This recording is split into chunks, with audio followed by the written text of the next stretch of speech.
Hello. Ah, the mic is live. Um. Oh shit! I think I have to update this one too to like be you. Oh no, no! It's still you. Okay.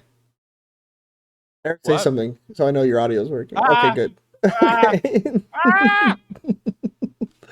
Thank God. Um. Freeze! Don't move! Okay. I'm sorry. I won't move. So I don't know. Do you want to explain what we're doing? Um, do I? Sure. So, hi, I'm Eric. I'm in a new metal band. And Sean gives me shit about that. Wait, which of your bands is new Um, metal? Filth. Is I guess it Yeah, is. Filth is new metal. I guess it is. So I rap. Yeah. Yeah, I rap. Okay. My name is Eric, and I'm here to say I'm gonna rap to the beat in In a a bad rapping way. I got a way. really big penis and I drink lots of tea. I saw that episode recently of Community. So we're gonna be um Sean's always saying he needs to listen to more music, and so I decided to throw out a little challenge to him. Um and we're gonna be doing we're gonna be doing new metal in new metal starting in the year 1994 because that's the year the first like true new metal album came out, which was Korn. But there are other bands, some of which would bear the new metal moniker, that also put out albums in 1994. And spoiler alert, they are bad. All bad. Um, so terrible. Um, so while Sean plays some stuff in the background, we'll be discussing these albums and ranking them at Yeah. points. Yeah. And then I think we're probably there is some plan to do more. And we'll just update the tier list with subsequent years. Oh, But that's true. We can update the. Yeah, you're right. We can keep the same tier list and then add on to it. I agree yeah, with this. So I guess I'm glad. I feel like that's the obvious thing to do. the first order of business, I suppose. Well, I guess the very first order of business is like, are we okay with these tiers, or do we need like an F tier? I feel like we need a like a bottom of the barrel, like just truly Oh dog yeah, shit there tier. should be an F tier. I Um, agree. What it's SABCD, yeah. because I Um, have one that is an F for me in this list. yeah, me too. I wonder if it's the same one. I don't. It's, I, yeah, we'll get to that, I suppose. The second order of business. Yeah, let's not even call it F. Let's just call this like true dog shit tier. True dog shit. Um, or as a clever reference, I am dog shit now. Um, Most are dragged kicking and screaming to listen to new metal. to listen to POD. Um, Hey now, hey now. so Maybe spoilers. So maybe POD Snuff the Punk is an S tier album. I guess the question is like the second order of business, I suppose, is who do we start with? Oh man, who do you want to start with? I don't know. I don't want to start Not. with the best or the worst. I agree. I agree with that, and I think I know. I would say so. I would say Varga or Power Man. Okay, yeah, yeah. Let's start with Varga. I think that's fine. Okay. You start. Because I have thoughts, but go ahead. I'll start playing Katamari. Do you want to get the? You want to get the? Yeah, you want to get the Katamari rolling. Yeah. Ha, get it rolling, because it's Katamari Damacy. Na na na Get na it na rolling, na na. rolling. Wait, what the fuck? How many people do you think actually like legitimately like played Katamari on mute while like Linkin Park was like blaring in the background. A lot, in fact. I think that Katamari is the perfect like mute and listen to music game. Actually, I mean, that's kind of the fucking crazy thing about nu metal is, especially with like this, seeing how it like, seeing it in '94 and how like quaint it kind of is, yeah, and in a lot of ways very bad, is like interesting because, you know, this would become the biggest genre yeah. in like rock music In the late '90s / early 2000s. Yeah. well, yeah, especially the 2000s, because I think Hybrid Theory would eventually go on to be like one of the highest selling albums ever. Like, not just in genre, like ever. Yeah. Oh no, I mean, Linkin Park is fucking huge. Like everyone knows who Linkin Park is. Right. But when you're listening to a band like Varga,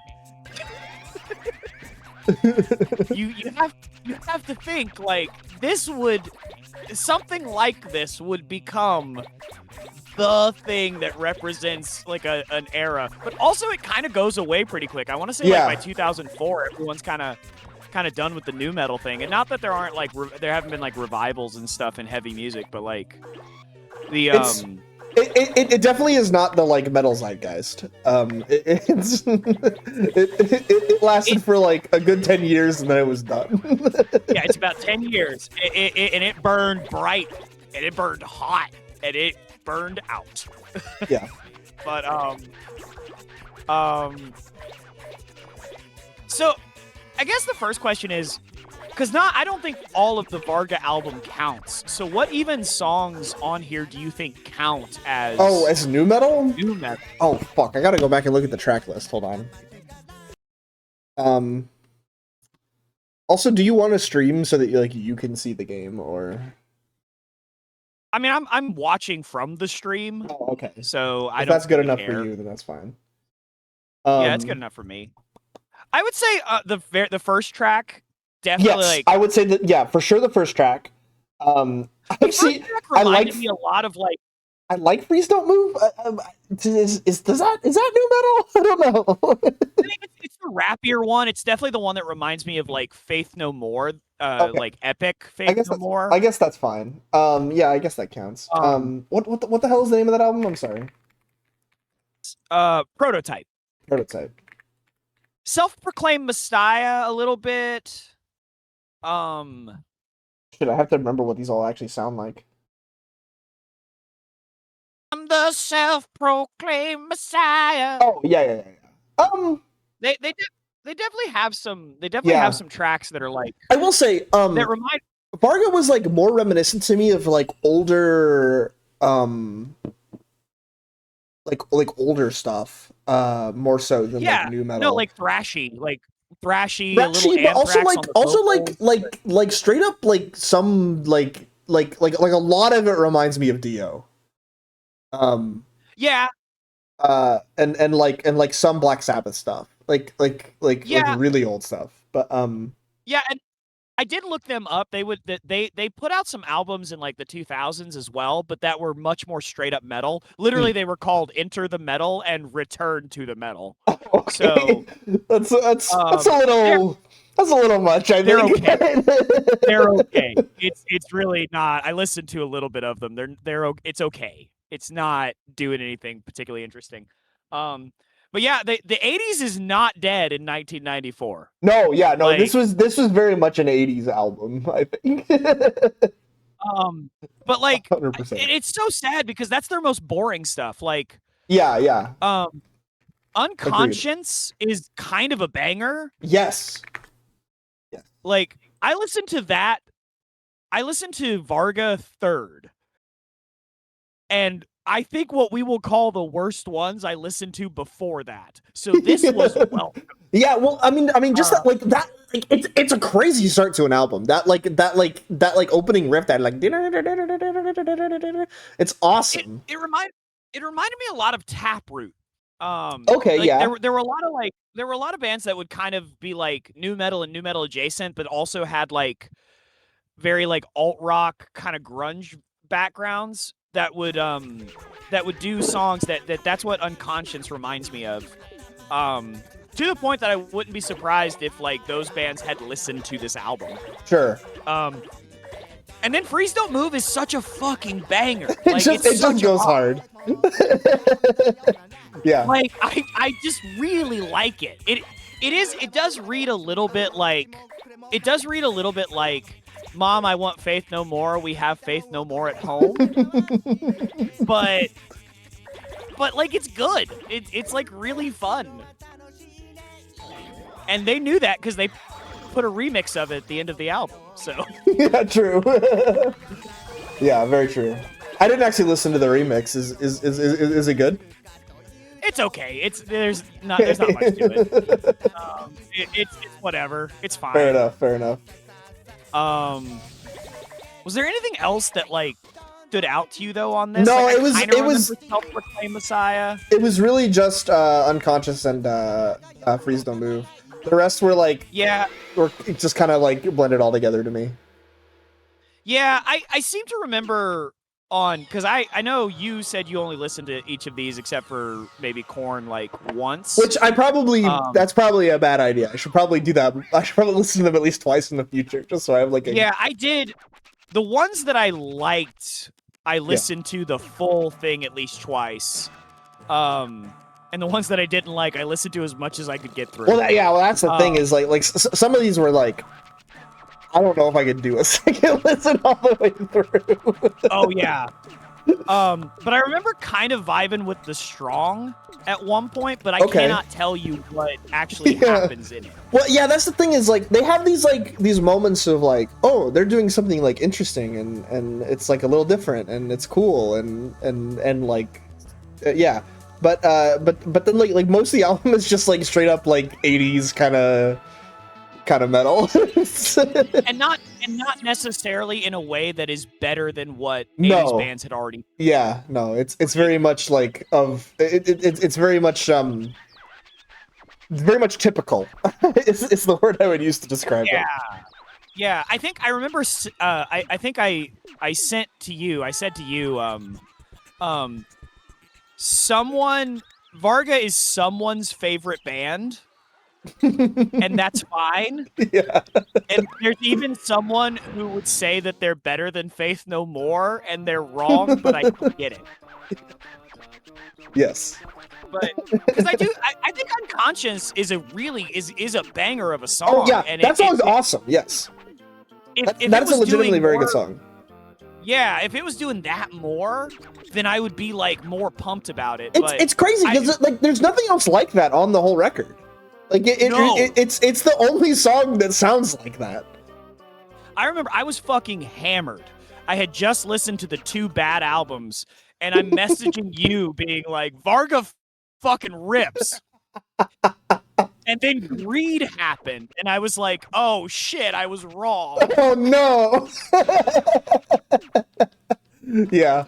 And Greed's not bad. It's fine. I pretty much had the same experience. I had listened to one of the Bad albums before that, and then I listened to Varga, and I was like, "Damn, this is awesome!" And then I was like, "Oh, okay." It's whatever. Yeah, it is. I want them to be better. There's really nothing. Want them.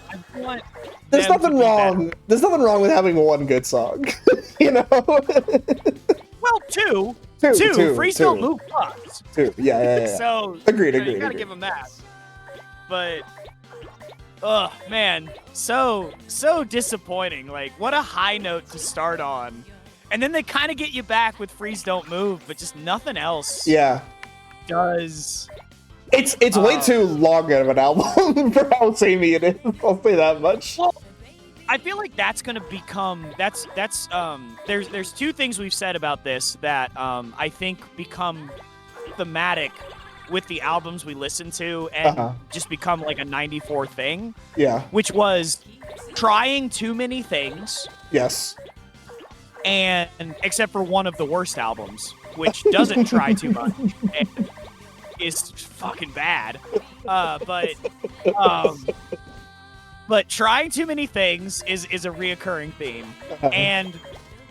And man, this should have been like 4 or 5 tracks less. Yeah. Agreed. Because there's but I there's think that's just not like 12 songs worth of material on that album, unfortunately. Yeah, but I think that's just like, you know, we're looking at this in 2026, like this is what albums were. Like I remember there was a funny thing where the singer Bowling of the band Bowling for Soup. They were doing a tour where they were playing like one of their albums in its entirety, and he gave a disclaimer before they started. He was like, some of you are gonna be like, hell yeah, man, I jammed that in my car all the time when I was younger. That it's back to front. I love every single song. But the rest of you are going to hear the songs you want to hear in the first few tracks. And then the rest of it's going to happen. Because the way you wrote songs in the 90s, the way you wrote albums in the 90s was you front-loaded all your hits, and then you had to have the rest of the album. Yeah,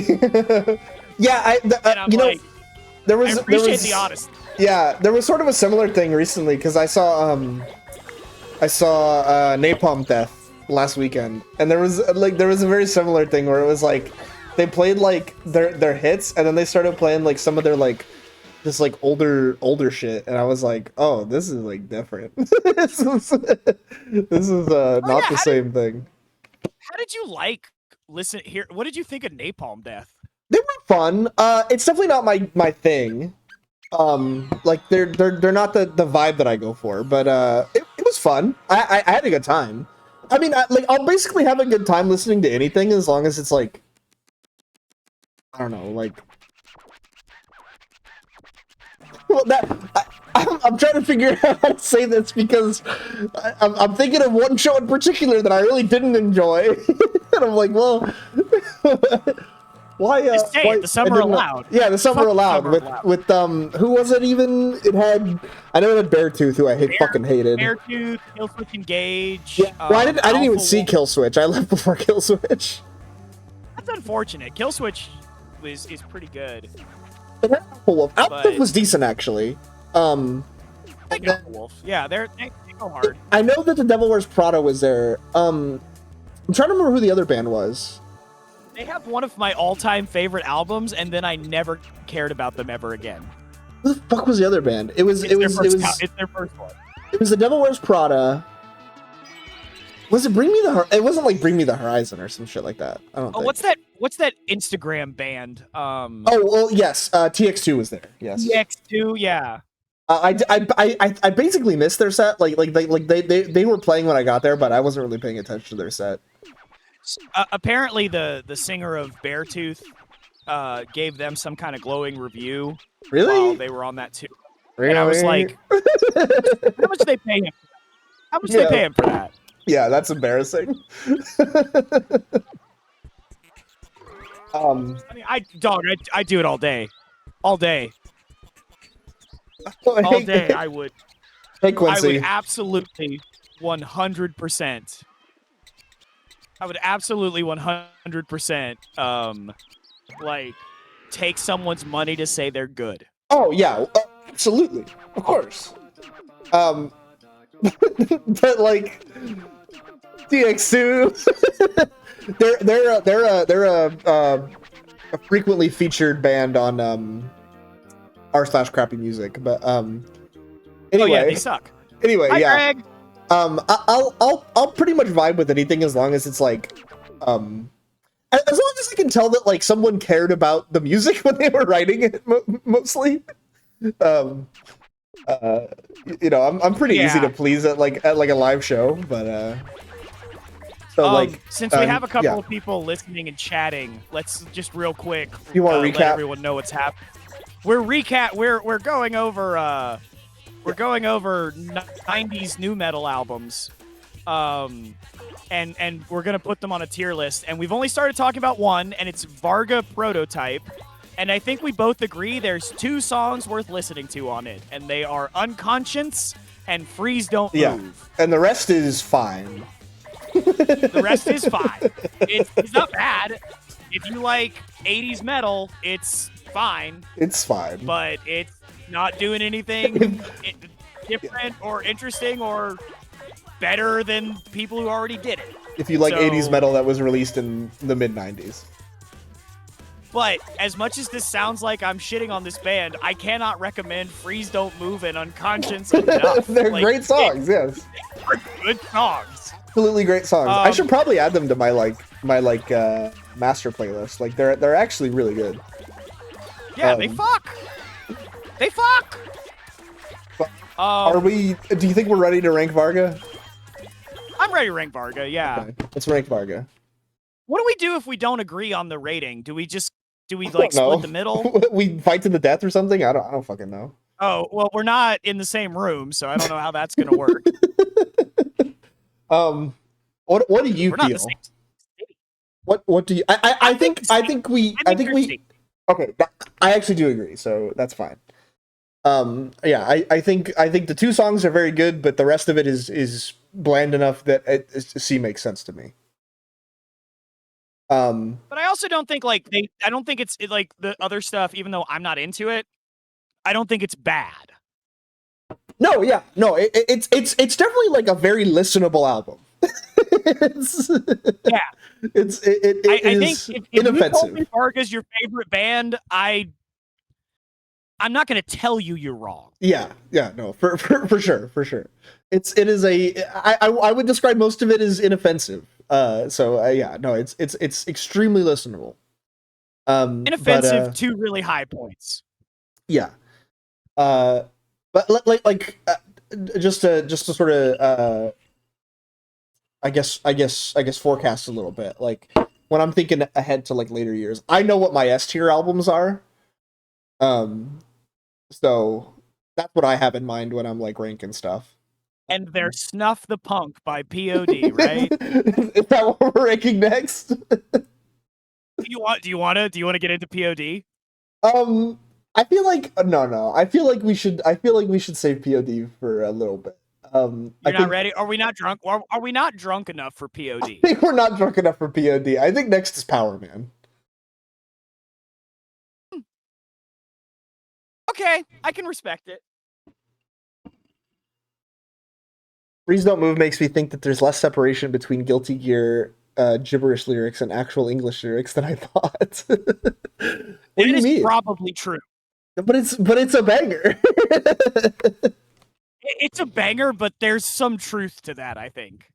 Yeah, that's fair. Actually, I think Power Man 5000's the entirety of this Power Man 5000 album is probably more of a representation of that. I will say I basically didn't pay attention to the lyrics when I was listening to this. I was just kind of jamming. I was like, you didn't pay attention. You didn't pay attention to get it organized. Get it organized. Okay, well, okay. Get it organized. So I was doing some other shit in the background when I was listening to that song. I think I was like checking up on my Tomodachi Life Island or whatever, and I heard that and I was like, is he saying organized? And I was like, no, he's not saying organized. Is he saying organized? And then I looked at the song title and I was like, oh yeah, he is saying organized. So yes, great song. That's a good song. Zombie's brother. Do you know that's Rob Zombie's brother? Really? Yeah, Spider. That makes a lot of. I think his name is Spider Prime. That makes a lot of sense. That makes a lot of sense. Yeah, that's Rob Zombie's brother. Okay, so I will say, or like, he's related. Hold on, wait, is that true? Hold on, let me. Okay, you can fact check yourself. Don't spread misinformation on my stream. He is Rob Zombie's brother. Okay, cool. That makes a lot of sense, actually. But so here's how I feel about this EP. Is which I guess we should say is True Force by Power Man 5000. True Force by Power Man 5000, baby. Which does have a dope ass album cover, I have to say. It is a good album cover. But I feel like the quality is generally like higher on average than the Varga album. Like I think all of the songs individually are like a little more enjoyable, but the highs are not as high. I would agree with that. There's nothing that I truly want to go back and listen to. Yeah, there's nothing like super standout to me. But I will say I probably had more fun more consistently. Yes, agreed. Yeah, no, it was a jam to listen to, and it's blissfully short. It's like good and bad. Like for good and bad reasons, like there are like him saying organized is like funny. I kind of love it. I'm okay with it. Or like the opening track where he's like flame on, flame on. Oh, yeah, like, I love that shit. I think it's awesome. I think that shit's awesome, actually. I do think this album answers the question, what if the Red Hot Chili Peppers didn't suck? You're gonna make a lot of people mad with that one. Fuck the Red Hot Chili Peppers. The Red Hot Chili Peppers are garbage. That's a fucking bad band. I think some of their early stuff is decent. No, it's not. The Red Hot Chili Peppers is the worst band filled with the best musicians. That's hilarious. I am not hating on the musicians and the talent I know they have. I just look at what they do and go, this? They kind of are a band like for musicians. That's definitely true. Because I like bands that are for musicians. No, but like I mean that derogatory. Because I agree. I don't like a lot of I don't like a lot of their stuff, but like I've heard a few songs, especially on their like earlier stuff, which is like that are like I'm like, damn, this has like a really good bass line or whatever. I don't know. I think I think they got something going on. Thank you, April. Thank you, April. Thank you, April. April speaks the truth, everybody. Nah, dog, fuck Red Hot Chili Peppers. They hated on Faith No More back in the day. Flea is overrated, too. Hell yeah. I have no comment on Flea. Thank you, April. Thank you. John Frusciante's pretty good. He's a pretty good guitarist. He's a troubled man, haunted man, but Anthony Kiedis should be executed. Not just for dating teenagers, but also I forgot to transition back to the game. I've just been playing Katamari by myself. Oh yeah, you gotta start playing some Katamari. No, so, I mean I've been playing it. I just forgot to put it on stream. That's funny. That's how fun Katamari Damacy is. Yeah, I just zoned out, man. Yeah, sorry. Go ahead, Power Man. I mean, like, I don't have a lot to say about this album. No, I don't either. Like, it's fun. They would definitely figure sound a lot better later. Yeah. And put out stuff that I think is a little more fun to listen to, but like definitely moments. I like that he raps too much. There's too much talking rap. Yeah. It's I think all of those things make it the most fun album that we listen to, though. Oh no, I had a giggle about it. Yeah, but it's such a great time. Like there's obviously better albums, but like this one was very fun. That's my takeaway. I had a good time with it. I had a good time with it. You know, and even like. So I was re-listening to a little bit of this on a break at work. I was on a walk and I just had my earbuds in, and the song "What If" came on. I'm always gonna be biased against any song called "What If" because if it's not Creed, you know, I'm gonna be a little.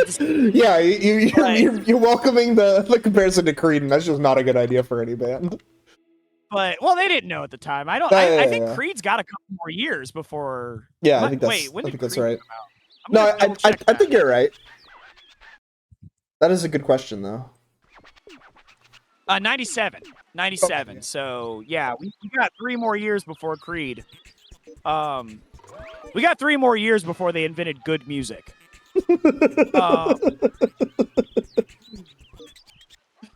But I was listening to What If, and like the talk where he's just like, what if my words could make brains explode? And I'm like, this is kind of dumb. That's a little much. Then didn't they do like a breakdown in the chorus? He's like, no what if, and I'm like, oh, actually, this kind of fucks though. Yeah. That's the thing, is like every time it gets like a little too much, it brings you back. Yeah. So much funk. Why is there so much Oh funk? my god, there's some awesome bass guitar on that album. It fucking rules. The amount of apparently the rule of being in a nu metal band or a Japanese band is you have to have good bass. Yes. Yeah. No. You know what's funny? I was at the guy that I went to the Napalm Death show with. We were also talking about how Japanese bands always have very good bass players. Like this is something that's like universally recognized. Yeah, they just know. I don't know. You got anything else on this Power Man album? I mean, unfortunately, I really don't have a lot to say about it. No, like, yeah, which makes it seem like it's not good. But, fun. Yeah, it makes it seem like it's not good, but I actually like. I think it's a fun listen. But yeah, okay, yeah, we can throw it up on the rankings. What do you? I'm also feeling a C on this. A C, one. Yeah, I would say a C. Below, I would put it below Varga, to be honest, slightly. You would put it below Varga? Actually, would I? No, I think I'd actually put it a little bit above. I think they're pretty close, but I think I had more fun listening to all of the Power Man album than I did all of the Varga album. I agree. Yeah, no, that's fair. No, I actually agree with that. If you made a band where every song sounded like the 2 Varga songs I really like, you might be my favorite band. Right. Unfortunately, Varga is not that band. Unfortunately, they made 9 other songs that aren't very good. And then, as I said, I listened to some of their other album, and they did not go back to that formula. Yeah. Okay. So, in my opinion, where we go from here is it's time to talk about Korn. Oh, you didn't put up the. You paused. Oh fuck! You're right. You didn't. Fuck. This is hard. Bad streamer. This is much more technical than I've ever had to deal with before. Okay, yeah, but yeah, there's Power Man. Boo, I think this streamer. I think it's now time to talk about Korn. Oh, you want to go into Korn? I don't think we save it for last, for sure. I think we should do a bad one. Okay, we can do a bad. Which bad one do you want to do? Let's talk about Mother's Day Out. Okay, yeah, I kind of agree. That's fine. We can talk about Mother's Day Out. MUTHA''S Day Out. Now, yeah, because some goodness exists in this world, you cannot find this album on Spotify. You have to listen to it on YouTube. And you absolutely should, but it is absolute dog shit. It's really bad. Is there Mother's Day Out, my soul is wet. Is there a single good song on this album? I think We All Bleed Red is okay. Oh, what the fuck does that one sound like? That's the one where they do Amazing Grace right before it. That's the one. Okay, I think the Amazing Grace right before it just like biased me against it, and so I just tuned it out at that point. It's so stupid. But there are some like there's some fun titles on here. There are some fun titles. That's true. There's some fun titles on here. I like Breakfast First, Please. Yeah, that's a good one. A Ding Dong Man. Yeah. Sorry, Ding Man. Ding Ding Man. So I think so.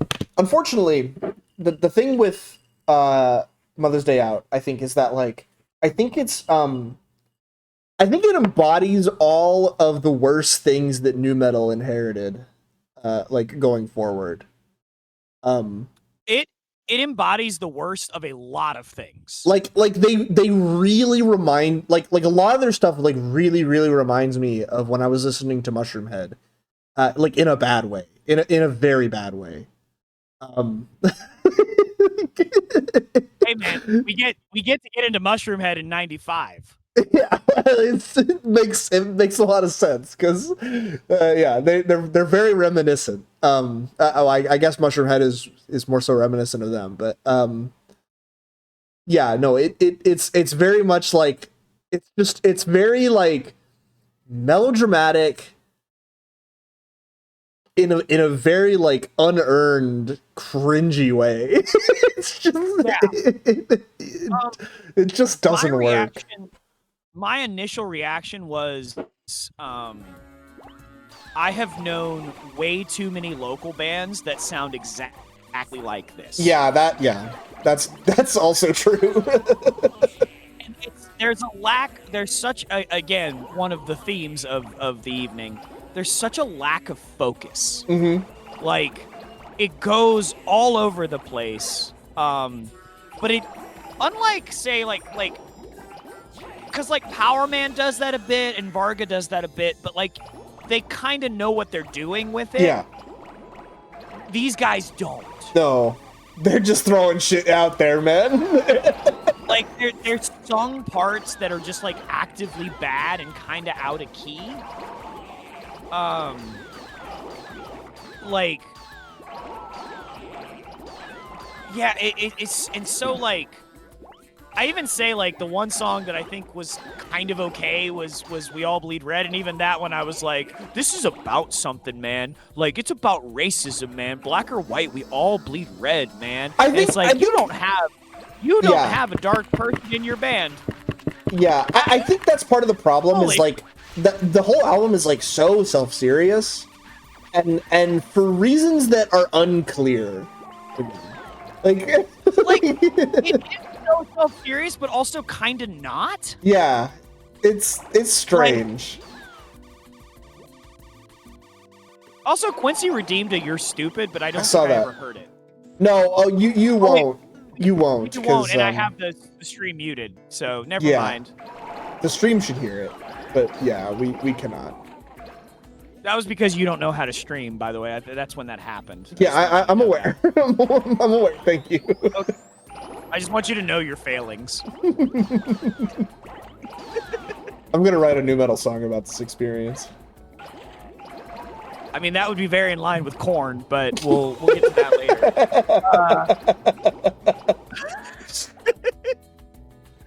Yeah, man.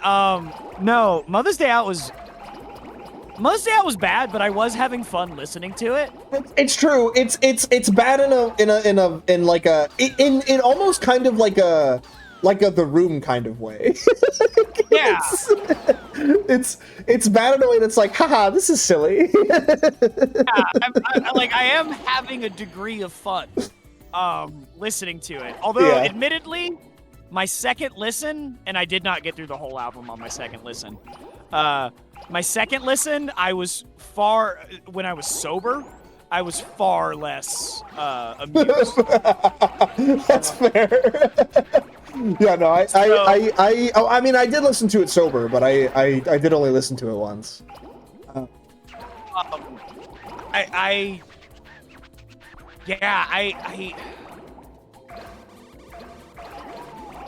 There's just kind of... I think it even has, like, a ballad. I think there's a slow song on here somewhere. There is. I can't remember. There totally is. And it's not good. You know, some of it almost feels like...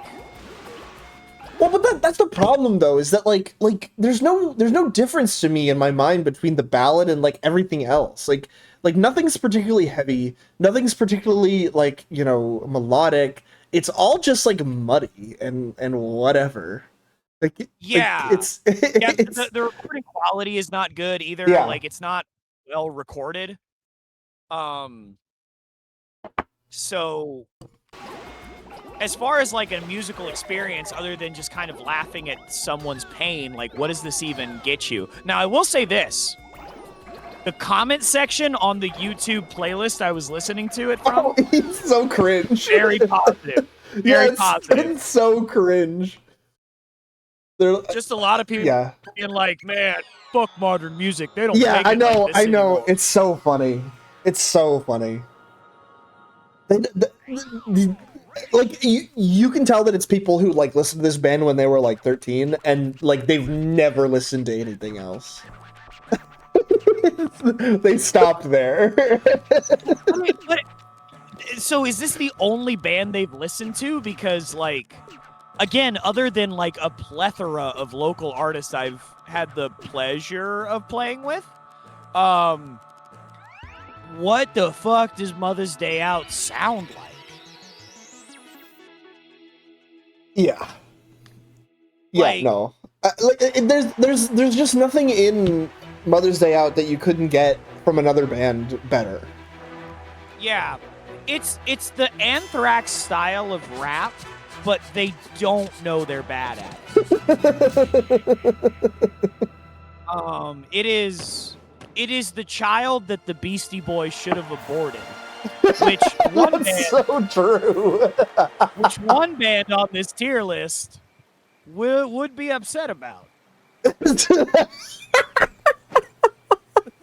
Place your bets in the chat now about which band you think that's going to be. Well, a couple of members of Korn are born-again Christians, to be fair. Not in 1994, but... Oh, yeah. Do you know the story of... Justice laughed when you said pleasure play. you know. April, you know. Good God. Yeah, man. Do you know the story of like how? Oh yeah, we did just watch a child get knocked out on Katamari. That's true. Which, so do you know the story of how? Because the first member of Korn who got sober and went full Christian was Head. I think that's right. I think it was Head. And I once heard him talk. Do you know what he said the story of him getting sober was? I don't actually. He said everything I know about Korn I've learned secondhand through chat pile interviews. So the first thing was he heard like his daughter singing the lyrics for Adidas, which is All Day I Dream About Sex. And he was like, oh no. And then he had like read a little bit of the Bible and he was like, curious, sir. And so he said, and I don't know if he stays with this story or not, but like I saw an interview once where he was like, I did all the drugs in my house and then I sat down and I read the Bible and I could feel the presence of God. And I'm like, well, dog, you just said you were an addict who did all the drugs. Yeah, I thought, of course you felt the presence of God. I would be worried if you didn't feel You would have felt the presence of God if you were reading the fucking Lord of the Rings. Yeah, which honestly, same thing.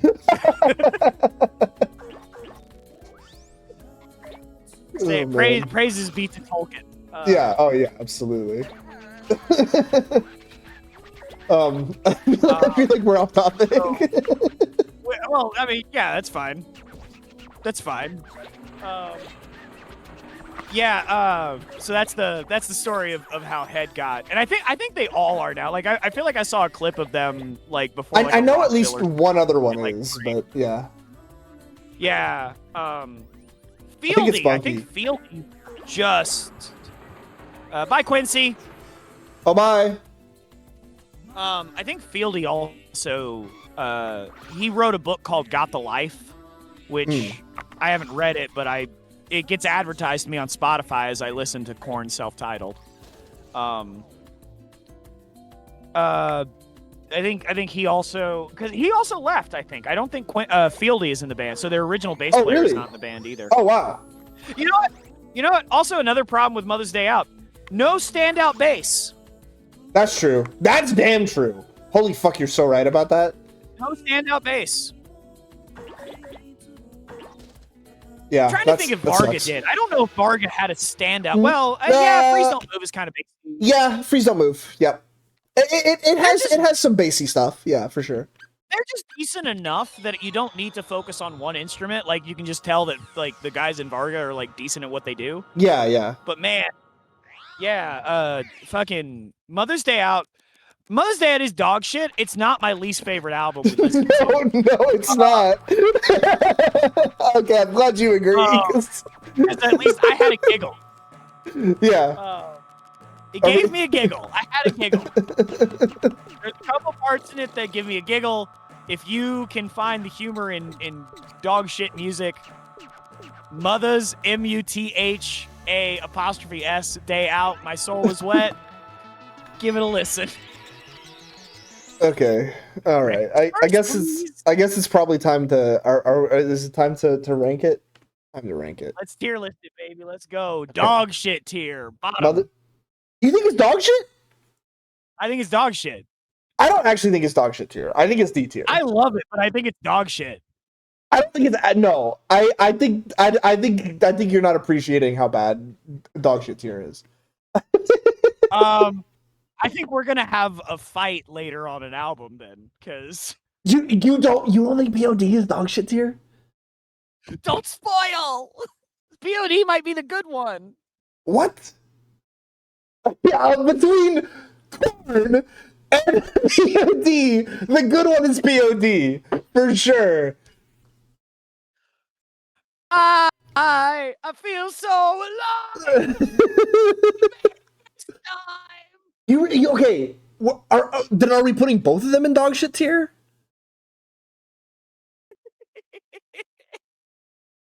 We'll talk about it. I think, like, to me, POD, because to me, okay. How about we table this? POD? Let's table this discussion for now, and we'll get to it when we get to POD. What do you want to give Mother's Day Out?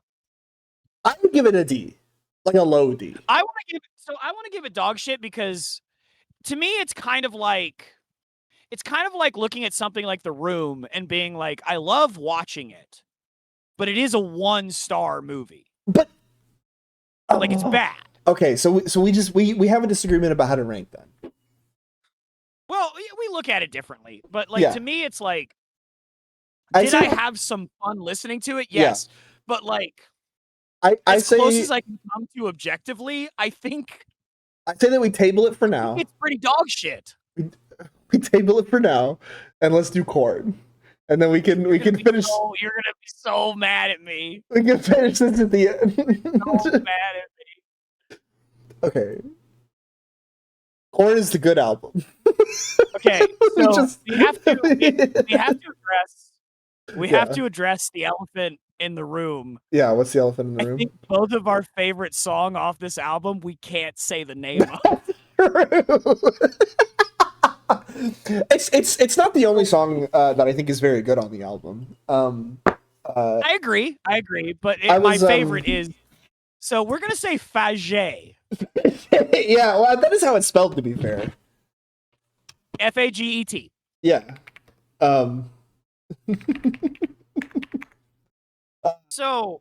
Yeah. So I mean, it's a good album. It's just a solid album. It is. It's real.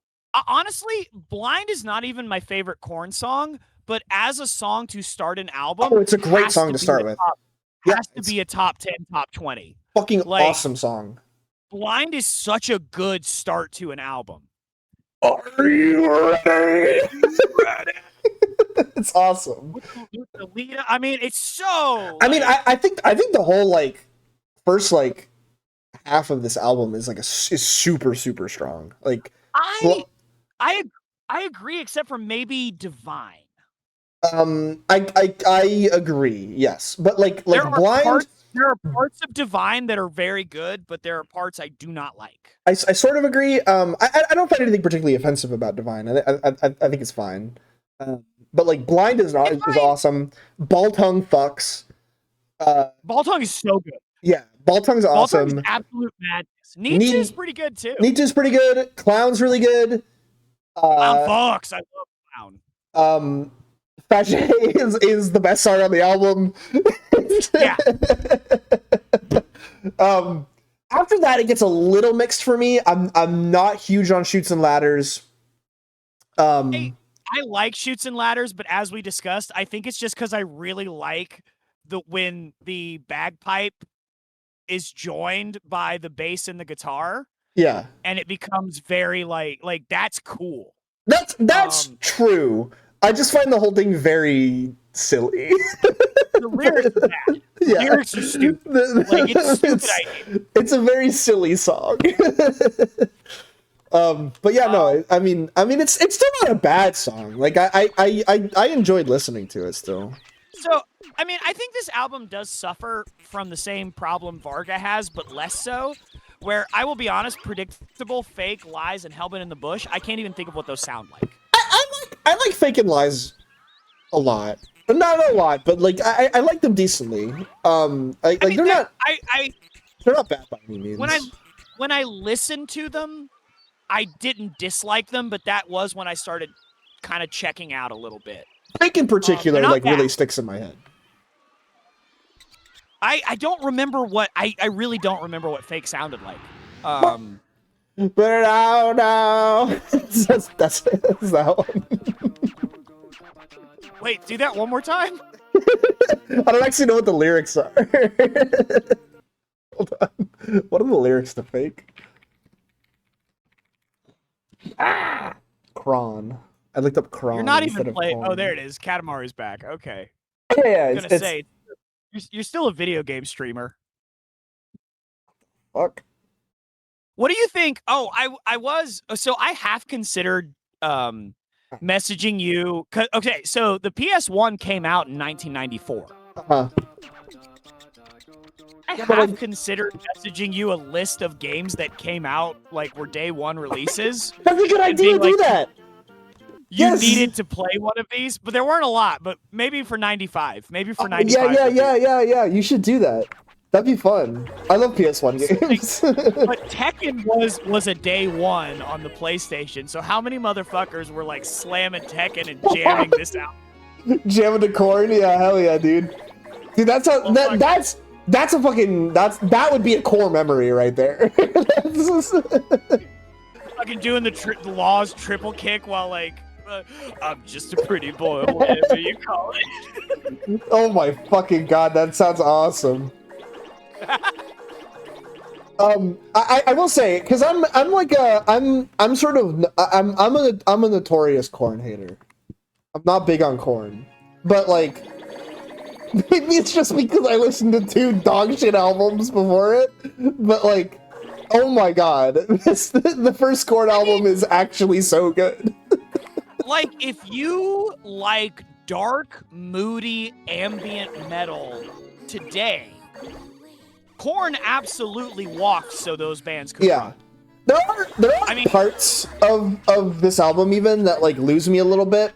Like I think I like a lot of what their vocalist does. Like I like a lot of it, but like sometimes it's just a little too silly for me.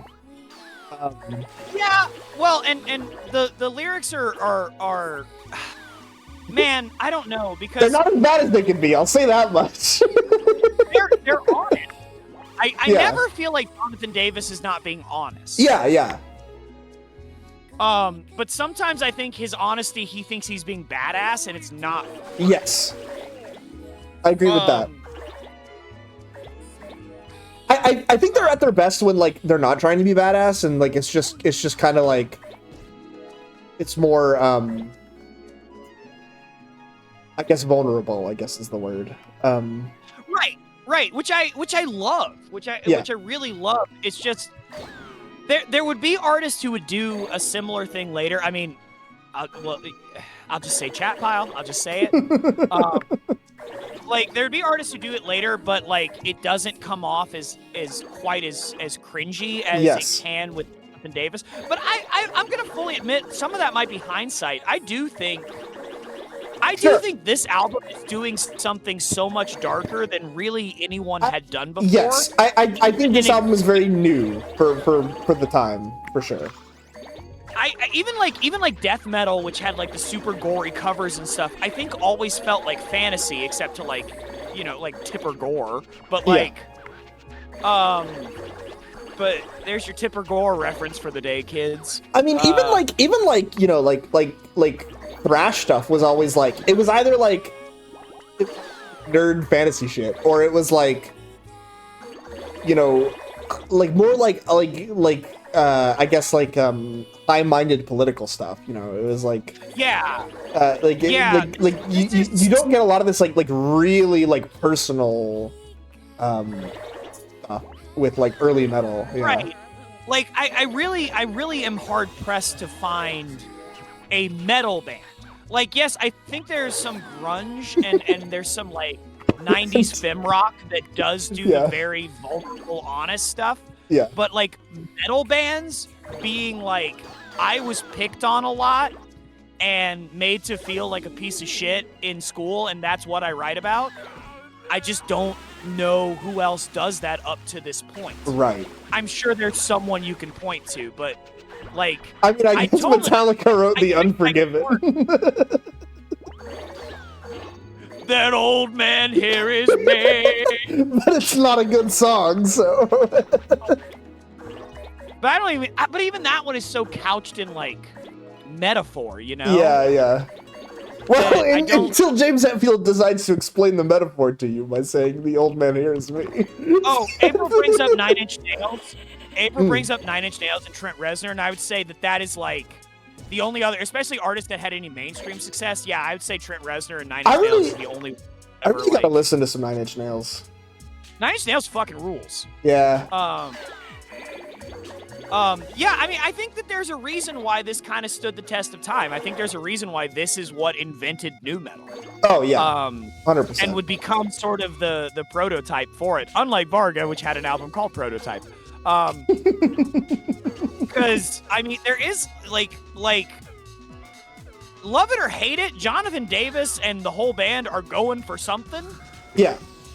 And it's also the only, I think this is the only album, except for one other, that is like a fully realized sound. Like, Korn knows what they're supposed to sound like. It's still rough around the edges, like they're still young and they're still figuring things out. But it is a fully realized project. And goddamn, is it a good sound. Like, I feel like the thing is too is like, I feel like later Korn stuff sounds worse than this. Like just on like a. I agree. On like a sonic level, no, I think the production on this album is the best that they ever get to. Like it just sounds good. Like the guitars are chunky, the bass is thick. Like I don't know. Life is Peachy will still have those elements and will still kind of work. But you'll also start getting into some of the pardon the pun, cornier elements. Because, like, I listen to this album and I get why him beatboxing becomes a thing. But prior to... I know exactly what you mean. But he's saying words. Yes. Hate me now because I'm not from your town now, hate me clown. Like he says that and that sounds like beatboxing. Hate me now because I'm not from your town now, hate me clown. But it's like, but he's not beatboxing. Those are words. It's kind of later. Honestly, like vocally, it's very System of a Downy. Like you can hear that too. But Surge would come in and just change the game. Yeah, well, true. Yeah, I mean, you can't do it like Surge, but System of a Down is fucking incredible. Did that just say Hangdog Boogie? I don't know. God, I can't wait till we get to. I'm also System of a Down. I know you're a little behind. I know we got like 3 more years, or 2, or. Well, what is it? Is it 97? 97, maybe. Ugh. But yeah, I would say there's so many songs on here that are like my favorite Korn songs. There's so many songs. No, there's a lot of really good songs in this album. My childhood. There are though. I mean, again, it's that it's how albums were made problem. There's a lot of meh. Yeah. There's a lot of meh. I But don't think okay, there's a little bit of meh. There's not a lot of not a, meh. not a lot. Not a lot. Not a lot. There's like a handful of meh. I think post Shoots and Ladders, I get a little bored until. What are your thoughts on Daddy? I kind of like it. I can understand. I kind of fuck with Daddy. I can understand why people wouldn't like it. It's definitely like a little weird and out there, but I kind of like that it's trying something a little different. I don't know why I like on the app that I was listening to it, there's like it's like a 12-minute song with like 7 minutes of silence. It's a 19-minute song with 7 minutes. That's the album. That's how it was put out. Why? But why? Because the ending thing where a guy is just yelling at his wife about his issues with the car thing. The intro to Daddy creeps me out so much. Yeah. Yeah. No, it's a really cool song. Why was Creep edited? That's stupid. Huh? Why was Creeps edited? That's stupid.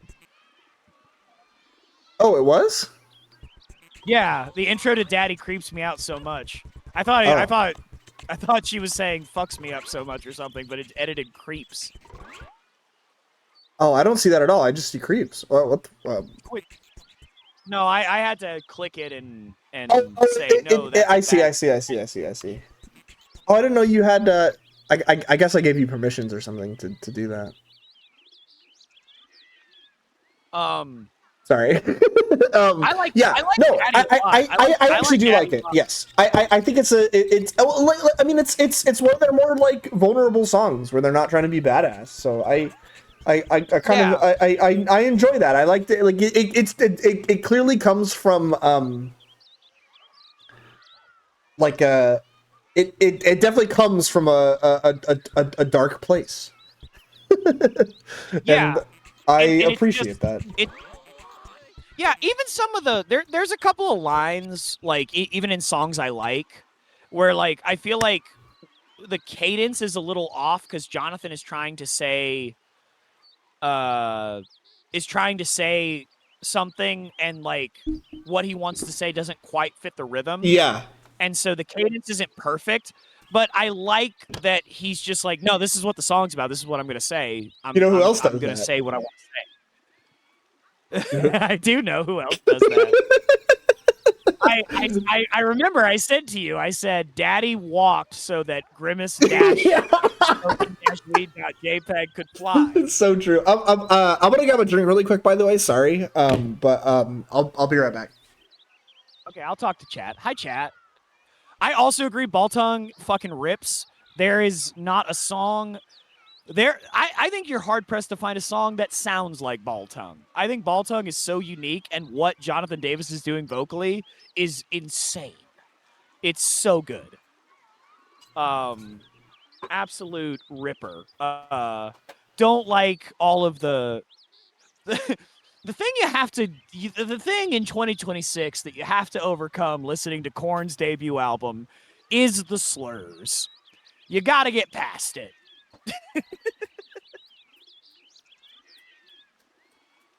Homophobic slurs. He doesn't Well, I don't know though, cuz Baltung I was looking up the lyrics and there's like it's weird. It's cuz there's like he's talking about gangster signs at one point and then he says psycho monkeys and I'm like, "John, you're not, right?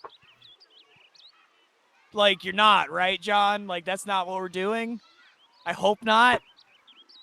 Jonathan? Jonathan, save that for POD. That feels like something they would do. If you can't tell by the hints, Sean and I love the POD album.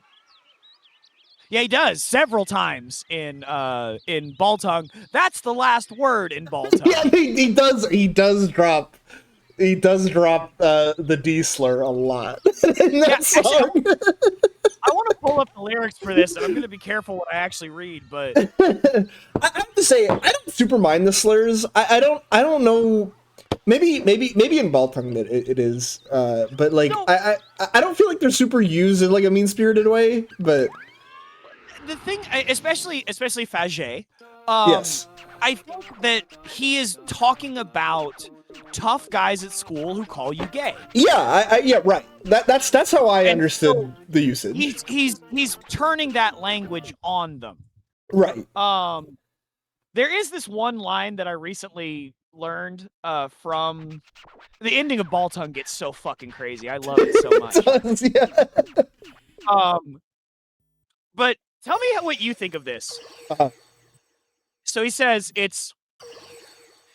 they've driven right by my friends. They've taken the take above me.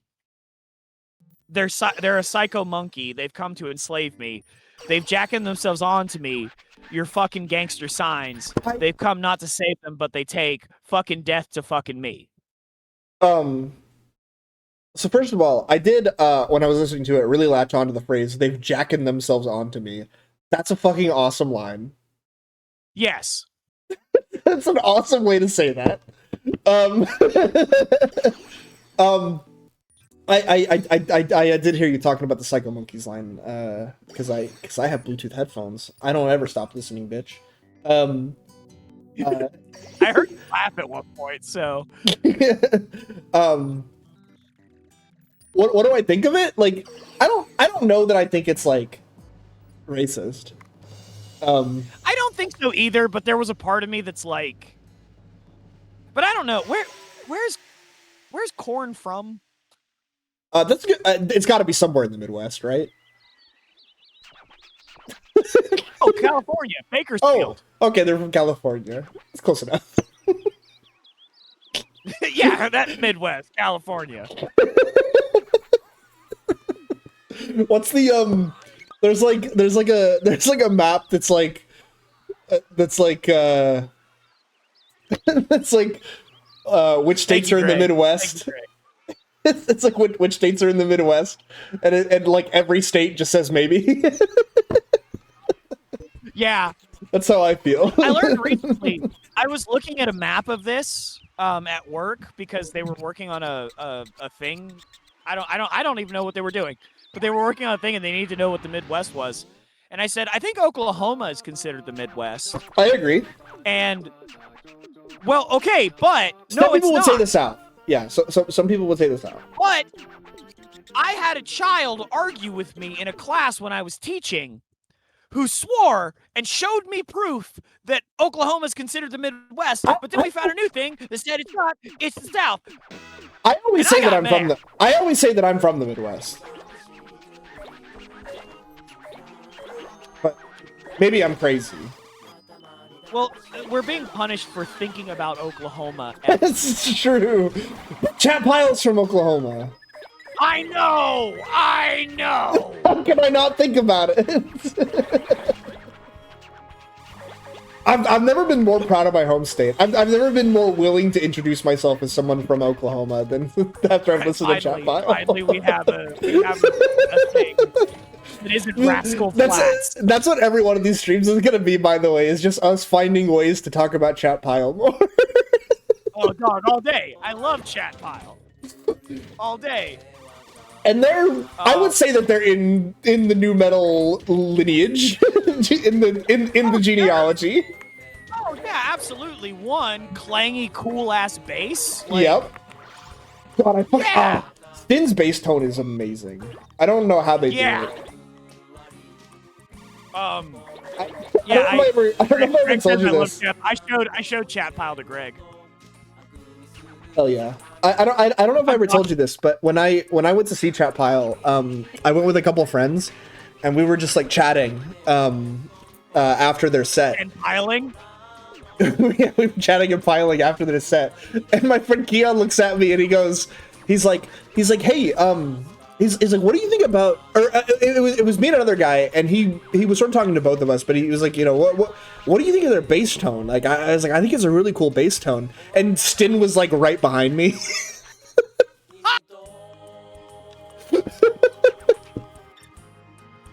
It was a weird moment. I should have talked to Raygun.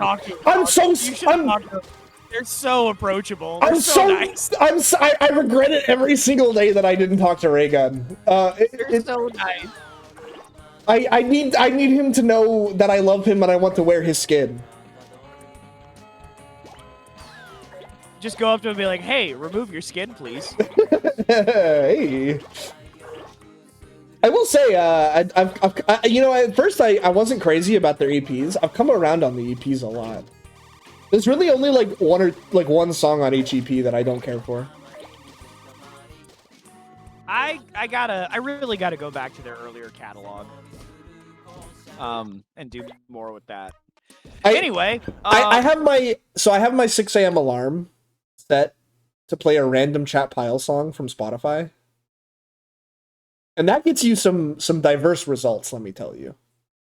Yeah, it does. Especially with In the Earth Again. Yeah, because sometimes I wake up to Tears for Lucas and I want to kill myself.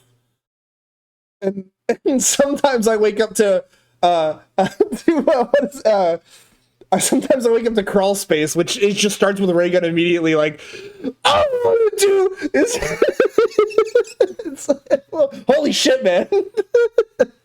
I just woke up. So to swing it back Korn. around, you don't get that emotional honesty from Raygun if you don't have Korn. It's true. Korn is very important historically. I think that's actually a lot of what you probably don't like about later Korn is the unfortunate thing about, and I think you get it too. I think if depending on what we choose for like later albums, I think you'll find that Life is Peachy also does that. Also, we praise the True Force album cover. This is a great album cover. Yeah, it's an awesome album cover. To set the tone, like this is arguably one of the creepiest album covers. Yeah, it's fucking iconic. Like, it's awesome. So good. It's so good, especially for what the tone of it is. Like if this album sounded like anything else, it would not work. Yeah. But it's so good. There's a band that has an album that reminds me a lot of this album cover, who I also like, called the band's name is Intercourse. Oh yeah, I've listened to some of them. They're good. Yeah. And yeah, they have an album. I don't actually remember the name of the album, but they have one that like sort of reminds me of it, which is like a girl like in a playground with like a bunch of balloons and shit. But anyway, yeah. I mean, Korn definitely like sets the tone aesthetically for what comes after. Yeah. The honesty in the lyrics, and I think that's what makes like some of the later Korn stuff like unfortunate. Is I think that they become so big that I think they kind of flanderize themselves. Yeah, and it's like, well, now this doesn't feel real. Yeah, and not always. I mean, I think they do return to it a bit, but I'm definitely interested to hear like, especially some of the like B-sides from like some of the subsequent albums, because I've heard some of the hits from like some of the stuff after this, and like I just don't care for it. But I'm definitely interested to see like what else is there. I for sure have come away from this little listening project with a new appreciation for Korn. I'll say that much. Yeah, I mean, I think this first album, and I think you won't. I think you'll enjoy. I think you'd enjoy the second album. But I mean, I think this becomes a problem for nu metal in general. Even the shit I really like. Yeah. Is like, this album feels so honest to a fault. Yeah.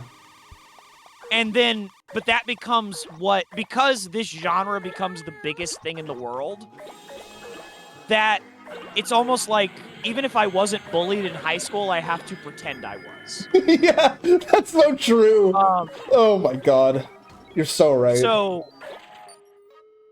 So like that is it's almost, Korn almost sets the bar too high. Yeah. For what nu metal will become. And I also think that's what makes this album a great album. I think it's tough because like they set the bar at like being emotionally honest, and I think as much as like music is about that, I think most people struggle with that. Like I think it's not easy. Well, I think this also comes down to another issue with like the era, because like I always speak very highly of the 90s when it comes to music because of the fact that like people made money. And like you could have something like Korn be like successful, be like big. And now I think people who grew up with Korn and are making music in the modern era make music that is emotionally vulnerable like that, but they're able to do that because there's not a label sitting there being like, we're thinking about signing you, because there's no money to be made. So you're like, fuck it, I'll be emotionally honest because there is no market for anything. So I could make fake music and make no money, or I could make real music and make no money. I'm gonna make no money. You might as well make real music. Yeah, that's true. Although I say that's a good thing. yeah, that's the kind of strange part about it, right? Like yeah, I don't know. I mean, I do think like people are making AI music that makes. Well, that is the thing is like I don't know, like even still I feel like the like music landscape in general is just so fucked. Like so much shit is just like is just like playing to the algorithm or whatever. It's I don't know. It's a whole different field now that like the way that you get big with music is by like having a big YouTube channel or something like that. Right. It's just a whole other game, but. Right, but that doesn't feel honest. Like, even if they try to... I mean, it's the thing you pointed out at Summer of Loud, how every single band had a moment where they said, we wrote this song in a really dark place. Yeah. Like, you can't all have that moment. Come on, man. Come on, stop. But like, but also, really dark place. I got grounded from my PlayStation, and I was really upset about it. Like, not only every band, but like every fucking song they preface with some shit like that. And it's like, and the thing is like, I feel like that's so unique to metal. I feel like no other genre does that. Some do, but like when I go to see like a Halsey concert or something, I use that as an example because it's the show that I saw before Summer of Loud, which I had a much better time at. Like Halsey's not out here going like every song means like, oh, this was a song I wrote in a really dark time. Like, some of the shit is just like, yeah, this is a fun song. Here we go. This song is about I was horny. Yeah.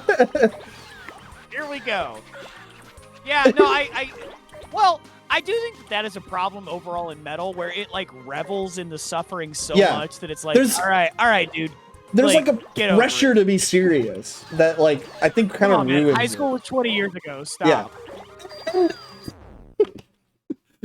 Chat Pile, to their credit, knows how to balance this. Well, Chat Pile writes about real shit. Like, well, they do, but then they'll also write, a song about Friday the 13th. Well, that too. Yeah. They know how to balance this. Like they know how to just emotionally crushing song they've written. Yeah, exactly. Man, the first time I listened to Pamela, I was like, damn, what did this guy go through? I showed someone this song and I was like, I'm not gonna tell you what this is about, and they were like, wow, that's heavy. I was like, it's about Friday the 13th. They're like, what? It's like, yeah, Pamela Voorhees, and they were like, fuck. You feel baited, right, when you learn what it's about. Yeah. But also respect. Okay, I feel like we're letting the topic get away from us again.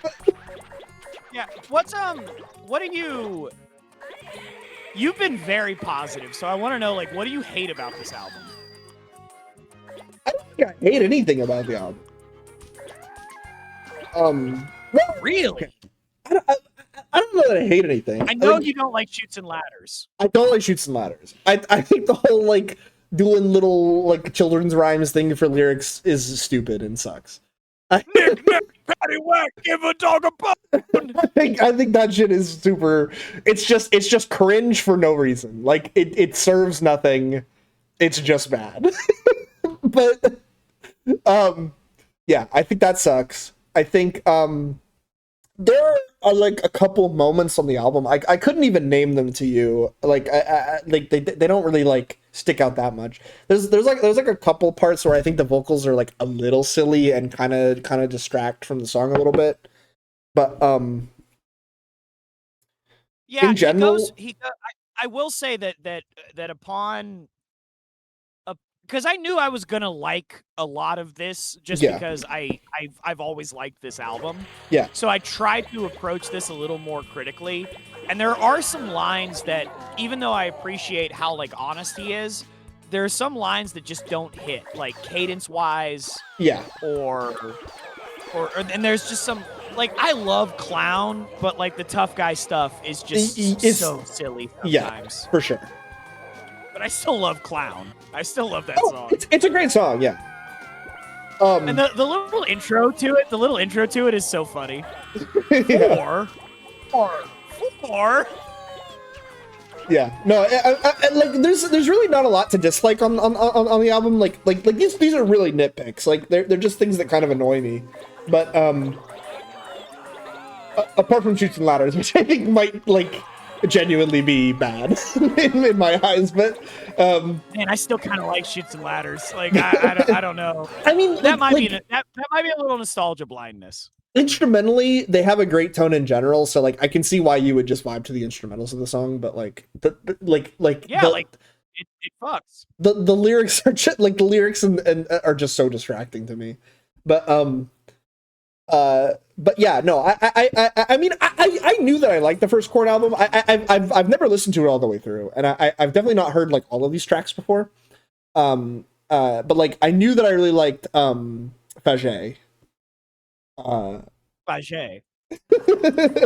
and like a few other songs. Do you remember when I got in trouble because of this album? No. Okay, this was in Texas. You were very young. God. So I was starting to get into heavier stuff. And I had friends at school that were like feeding me stuff. And this was one of the albums, and I was into it. So I had gone home and I'd printed the lyrics for some of the songs that I was really into. And they were Blind. And Faget. Oh, okay. Faget. And Chutes and Ladders. And I had not taken the lyrics with me, and Dad found them. Oh no. I come home and I'm getting yelled at because Dad is describing it as vocal pornography. And he's like, it's just all vocal porn except for this last song that's just nursery rhymes. Damn. Dad has the same criticism I do. Yeah. So I got, and obviously like, That's so I'm a high funny. schooler with access to the internet, so I was getting in trouble for porn like on a semi-regular basis. And so, Dude, really? Like, yeah. how? Like, you gotta. How are you not wise to like ways to hide that shit? Is what I want to know. It was a different era. It was I a guess different so. era. I was really good at getting around it. Can I tell you something? I love porn. Can I tell you something? Yeah, go ahead. You know, when I was in high school, I looked at my share of porn. And but I, you know, I'm a Gen whatever, so I was wise to the ways of the internet, so I knew how to like delete my history and shit. See, I did.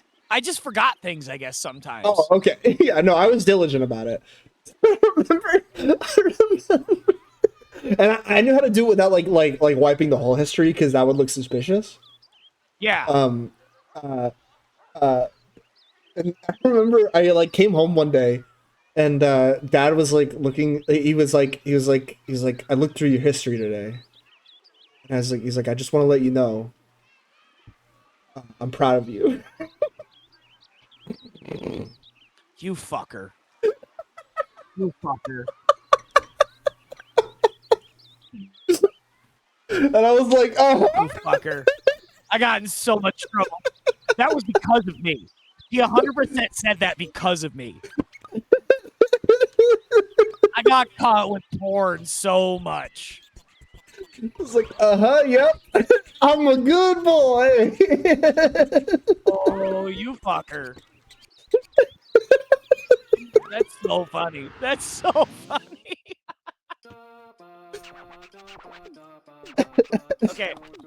I'm gonna take a quick piss and then Yeah. wait. I'm gonna take a quick piss, then we can rank this Yeah, one and get yeah. into the best album we listened to, the obvious S tier. The obvious S tier POD. So true, so true. How we doing, chat? Are we feeling good?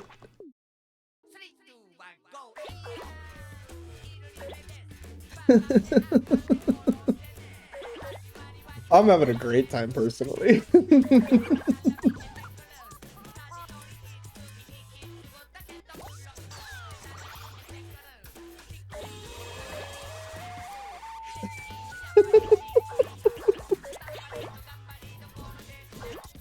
He was born, my brother, he was born just a little too early. If he'd had a little bit more time to figure out the internet, I'm sure he would have been fine. I met Eric at Universal City Walk in Disney World. That's cool, man.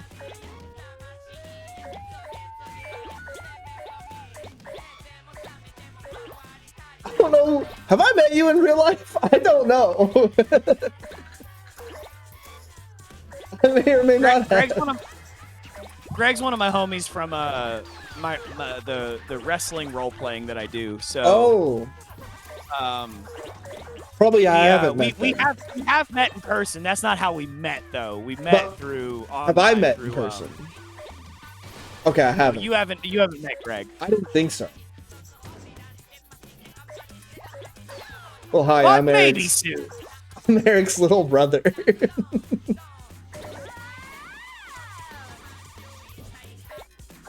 This is why I like talking about nu metal. It's so like, this is my childhood. Yeah. Oh yeah. The weird thing is, like, for me, it's kind of not my childhood. Like no, it isn't. I like, well, it is and it isn't, because like my exposure to music initially was primarily through you. I'd moved on to metalcore though by this point. Like at this point, yes. At the point that I'm showing you music, I'm onto like All That Remains. That's true to a certain extent. I mean, I don't know. I mean, I still listen to butt rock. Yeah, I mean, you're still listening to, like, you know, Linkin Park and like Breaking Benjamin and shit like that.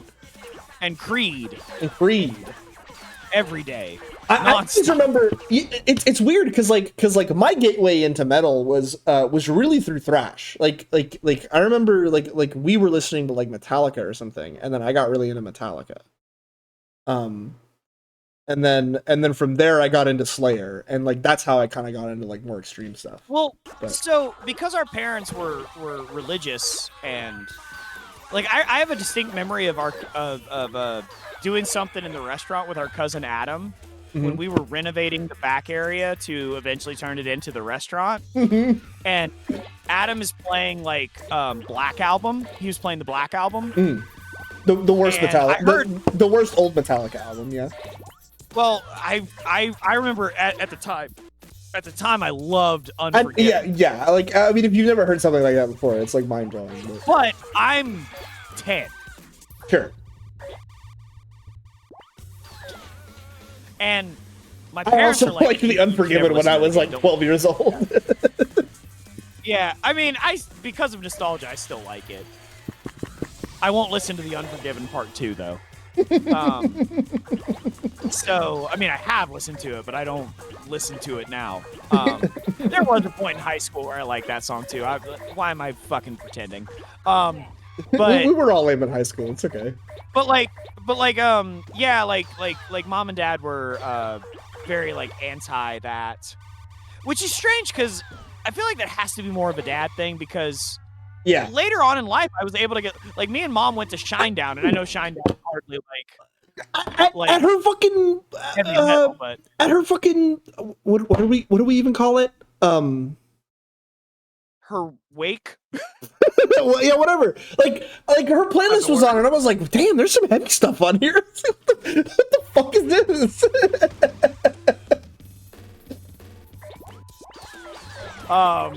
Yeah. All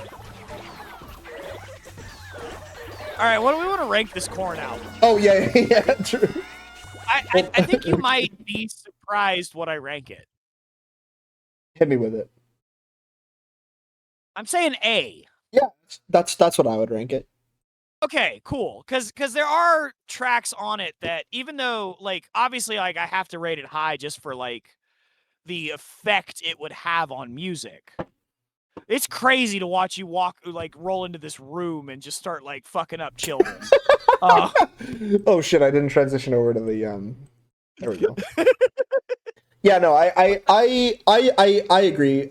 Like I said earlier, I have in mind already like what my S tier albums are, and this definitely doesn't reach those heights. Like there are some albums that we're gonna get to later that I think are just like almost perfect. But yeah, as much as I love me some Korn, especially some early Korn, I can't see myself putting them as a band in S tier, and I can't think of this album is not an S tier for me, but I definitely think it's an A. I definitely think it deserves an A because it's a strong album. Very high. Yes, it's a very strong. Highs album. are very high, and I think the impact it had on music, you can't give it anything low. Yeah, no, unquestionable. They had like a huge cultural impact. Like, I mean, like you can hear elements. You don't have Linkin Park if you don't have this. I mean, you don't even have some of the stuff that like immediately comes after it. I think if you don't have this, like you can hear echoes of like Slipknot in this. You can hear echoes of System of a Down in this. You can hear a.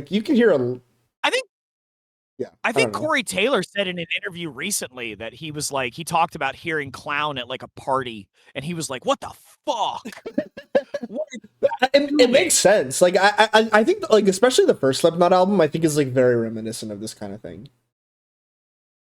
Yeah, and the way it's blending music that is the way it is blending like 90s alternative and hip hop elements, but not in the really cringe way that a lot of people would. Yeah. No, this actually works. Unlike what this is out. This actually works.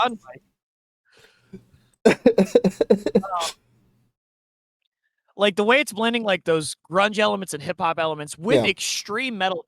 I think Korn is one of the first bands to like chart who's playing in drop D. I was thinking about that. Well, about that. Yeah, because they definitely play like super downtuned. But but like I was also just thinking about like I don't know how many bands like have like this like abrasive of a vocal style at this point. At this point, yeah. No, I mean this is really crazy to think about in 1994. Yeah.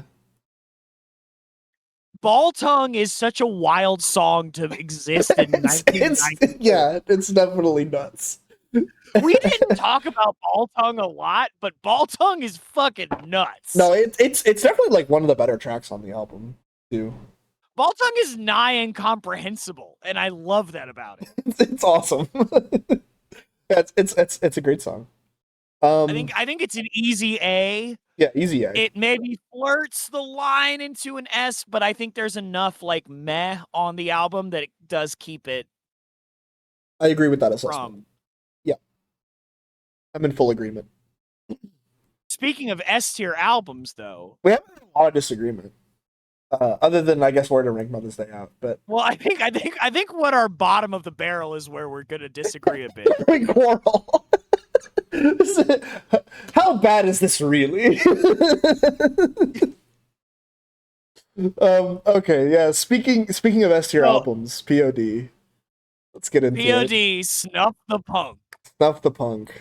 You guys know? Did you know that POD had an album in 1994?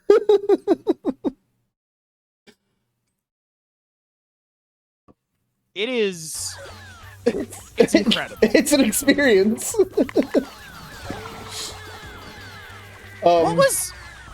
What's the most shocking thing about Snuff the Punk to you?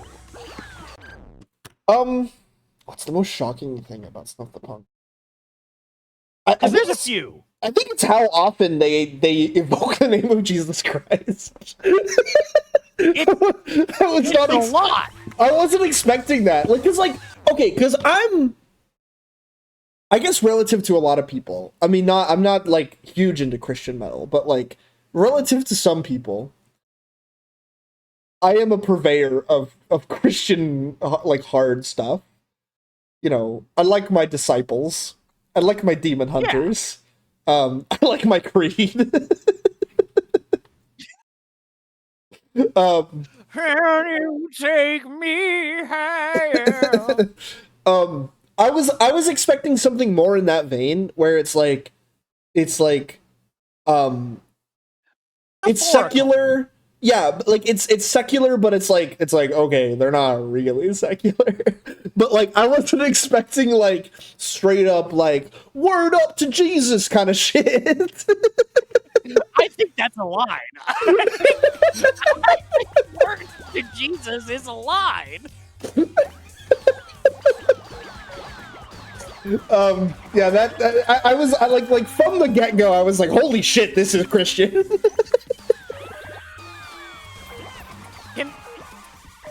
Can I say a positive thing about it? Okay, yeah, go ahead. Kind of like the bass. Yeah, some of the bass is pretty good. I agree. It doesn't save the album. No, it does not.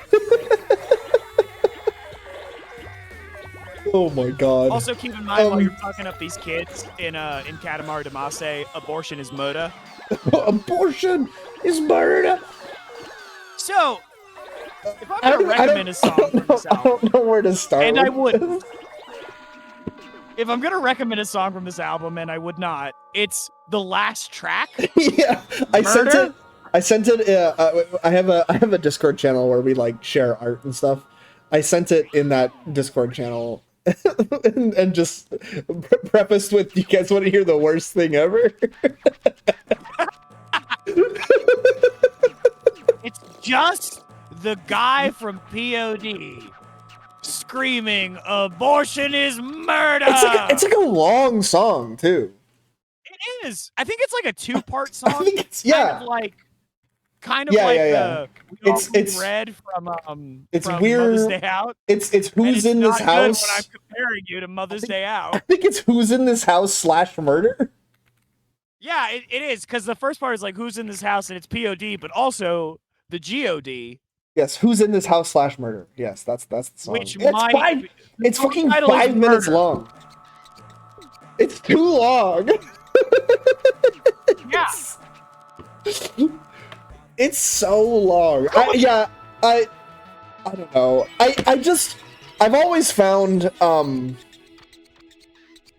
like bands who are on the like harder side of sound, who are just like so like ideologically driven, to be like mega cringe, and this presses all of those buttons for me. Well, this album does nothing. No. Well, that's the thing. It's wrapped in the blandest like sort of punk blanket you've ever heard. Yeah, I was surprised at how hardcore punk the album was. Sure. April says, "Be right back, going to listen to a little of that song." You have to listen to more than a little. Yeah, you got to get to the abortion is murder part. You at least got to get to the abortion is murder part. I was surprised to see how much of like it reminded me of bands like E-Town Concrete and Body Count, and like there was a trend of like hardcore punk rap. Maybe because the Beastie Boys were started as a punk band and became a rap band. again, the Beastie Boys have committed crimes that they did not mean to commit. It's a shame because the Beastie Boys fucking slap. They're awesome. The Beastie Boys are great. But everyone learned the wrong lessons from listening to them. Very wrong lessons. But like, oh, do you know about the theory? Have I ever told you about the theory that the Beastie Boys invented gangster rap? No. Oh, so okay, it's actually, there's a lot to it. So thing one, the Beastie Boys are like one of the founding bands of Def Jam Records. Like they're one of the they're like a part of the founding of Def Jam Records. Yeah. So that's thing one. Thing two, the Beastie Boys have one of the first rap songs that's glorifying, or I don't know about that is about, well, yeah, no, for the Beastie Boys it is glorifying. That is glorifying like violent criminality. Now it's a song about being a pirate. I don't remember what the song is.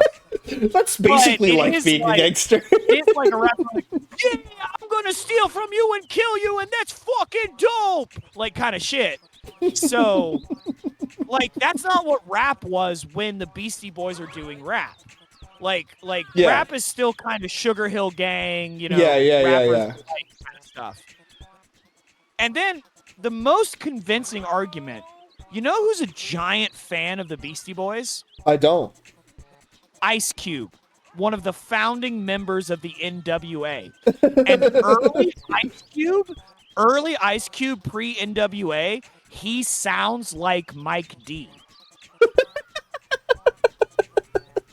That's amazing. That's amazing. Did the Beastie Boys invent gangster rap? The racially aware part of me wants to say no. But the part of me that has examined the facts. If Son of Tom was here, he'd be so mad. That's amazing. I've never heard that before. So there's a fun fact for you. Okay. I don't know about fact. There's a fun interpretation of facts. Yeah. So POD. So anyway, POD. Doing anything to not talk about this fucking yeah, really. It's so honestly, bad. Like my main takeaway is that I think we said earlier. It's so forgettable. Yes. I was about to say there's nothing here. So we said earlier that like Mother's Day Out you can kind of enjoy in like a the room kind of way. I can giggle at it. Snuff the Punk is a Gods of Egypt of new metal. It's just boring. I'm so glad you said that. This bad I've been meaning to tell you about this. This bad I'm avoiding talking about Snuff the Punk. This bad movie podcast that I listened to called No Such Thing as a Bad Movie just did a series. Okay, I'm back. That was really cringe, the last POD track. Yeah, it's fucking terrible. It's so bad. It's awful. So, that's the whole album. That's the whole album. It all sounds the same. Yeah. So this bad movie podcast I listened to called There's No Such Thing as a Bad Movie. They just did Gods of Egypt, and they were so complimentary of it. What? And I was like, if we watch the same movie? What? Like, I don't know what you saw in this. Yes, I know. They were like, yeah, I mean, it's like, they were like, they didn't say it was good, but, you know, their whole thing is that they talk about bad movies. Or they talk about bad in, like, whatever movies.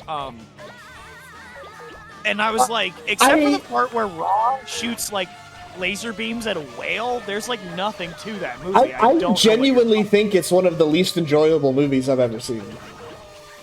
There's nothing to it. Yeah. Do we need to rewatch it? No, please God, no. We saw that shit in theaters, dog. No, we paid money. we paid actual money to see that. This is so dog shit. I was very confused. I was listening to him talk about it and be like, did I Is there like a Gods of Egypt remake? I feel personally gaslit right now. Yeah, that's insane. All right. Well, leaving that aside. Yeah, I'm 6 beers deep. What do we got? Leaving that aside, POD is the Gods of Egypt of nu metal. No, absolutely. Like, I was not expecting, because I don't like POD. Like, I mean, they're high school Eric probably liked POD a little bit, especially as like yeah, but that guy was a douchebag. Do type shit, but like I wasn't expecting much, but I was expecting something. Yeah. It's the most. The vocalist is bad. Yes, he's bad. I yes, agreed. He's not even lyrically. That's a theme, I think, with nu metal. The vocalists are not great. Yeah.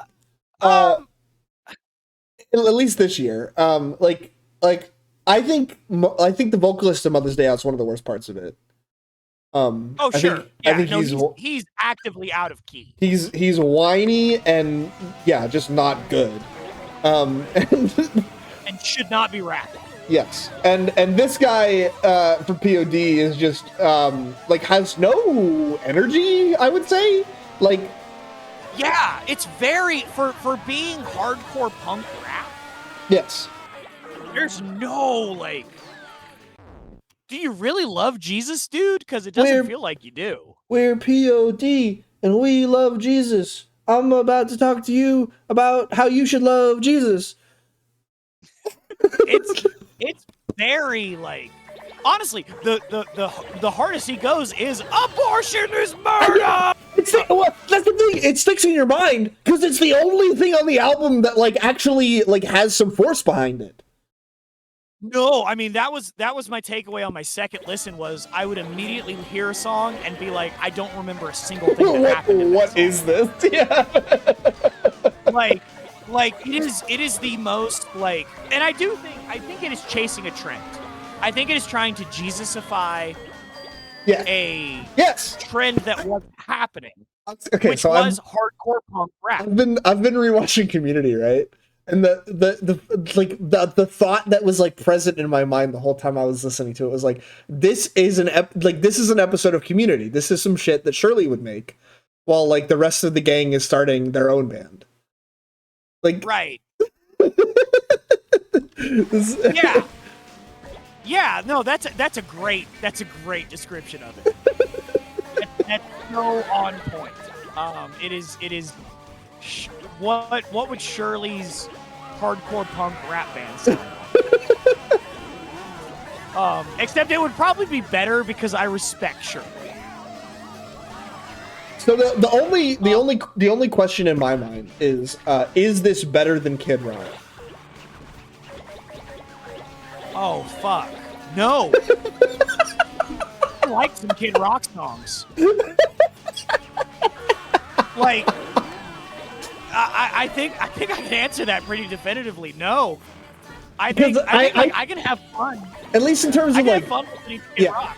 Sure. With older Kid Rock maybe. But I think this is very similar to new Kid Rock. No. I will listen to We the People right now. But before I touch a POD song. Okay, but only because it's funny because it's about contemporary politics that we can make fun of. Right? Maybe. But I think this POD album is very I think Kid Rock has an energy and charisma. But I think this POD album is not getting. I think this POD album is so similar to new Kid Rock. Oh no, I agree. I agree with you there. But I'm saying it can't even reach the heights of new Kid Rock. the quote unquote heights. It can't even I wasn't even laughing. I was just I don't want to keep listening to this. the illustrious heights of 20 feet above sea level. Yeah. You know how flying fish can kind of get in the air for a second? It can't even. Like, it's so... Except for, like, some semi-decent bass, there's, like, nothing here. It's not good punk. Yeah. It's not good rap. Yep. The Christian shit is the most cringe stuff. And I know... So bad. I know I'm a pretty hardcore atheist who just hates all things Abrahamic, but, man, this shit is trash. No, but I can vouch for you here. Like I say, I'm a purveyor of some Christian music. Like, DC Talk is better. there's good Christian music, and it's called Creed. No, honestly, you know, the band I wanted to compare them to, DC Talk. DC Talk is better than this. Jesus Freak by DC Talk is better than this. Toby Mac's Christian version of Limp Bizkit is better than this. Like, this shit is so garbage. Like, the only thing I can say is okay, on the second listen, second and a quarter or 1 1/4. Yeah. I think I got like I think I got through like 4 songs before I was like, I don't want to do this anymore. Toby Mac is my savior. Yeah. Hey, Millicent Baylor. What's up? Everybody in the place to be. Open up your Roswell just be free. I've seen Toby Mac in concert. He goes hard.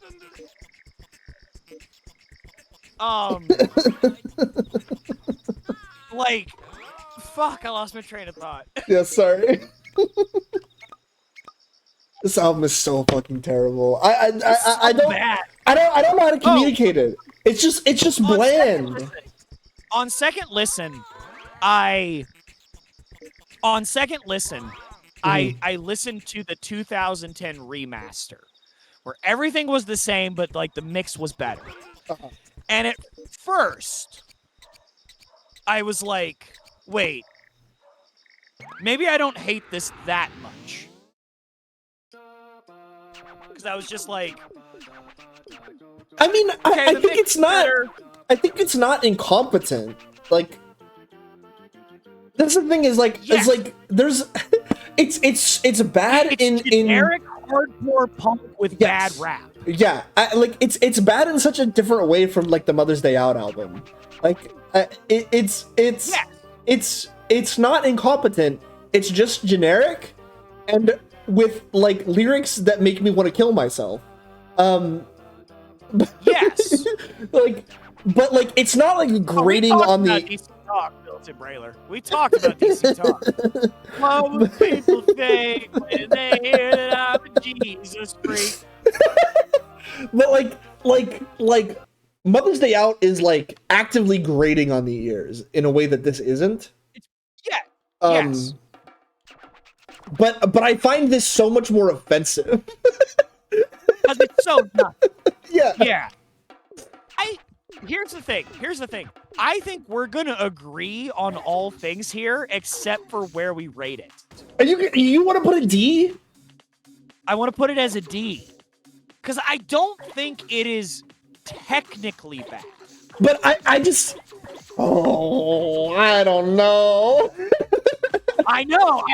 I thought I knew you were going to be mad about this. I don't know about this. No, yeah, I'm the exact opposite. I feel... If we're talking about ranking of... It depends on... it depends on how you're like looking at ranking. Because like, to me...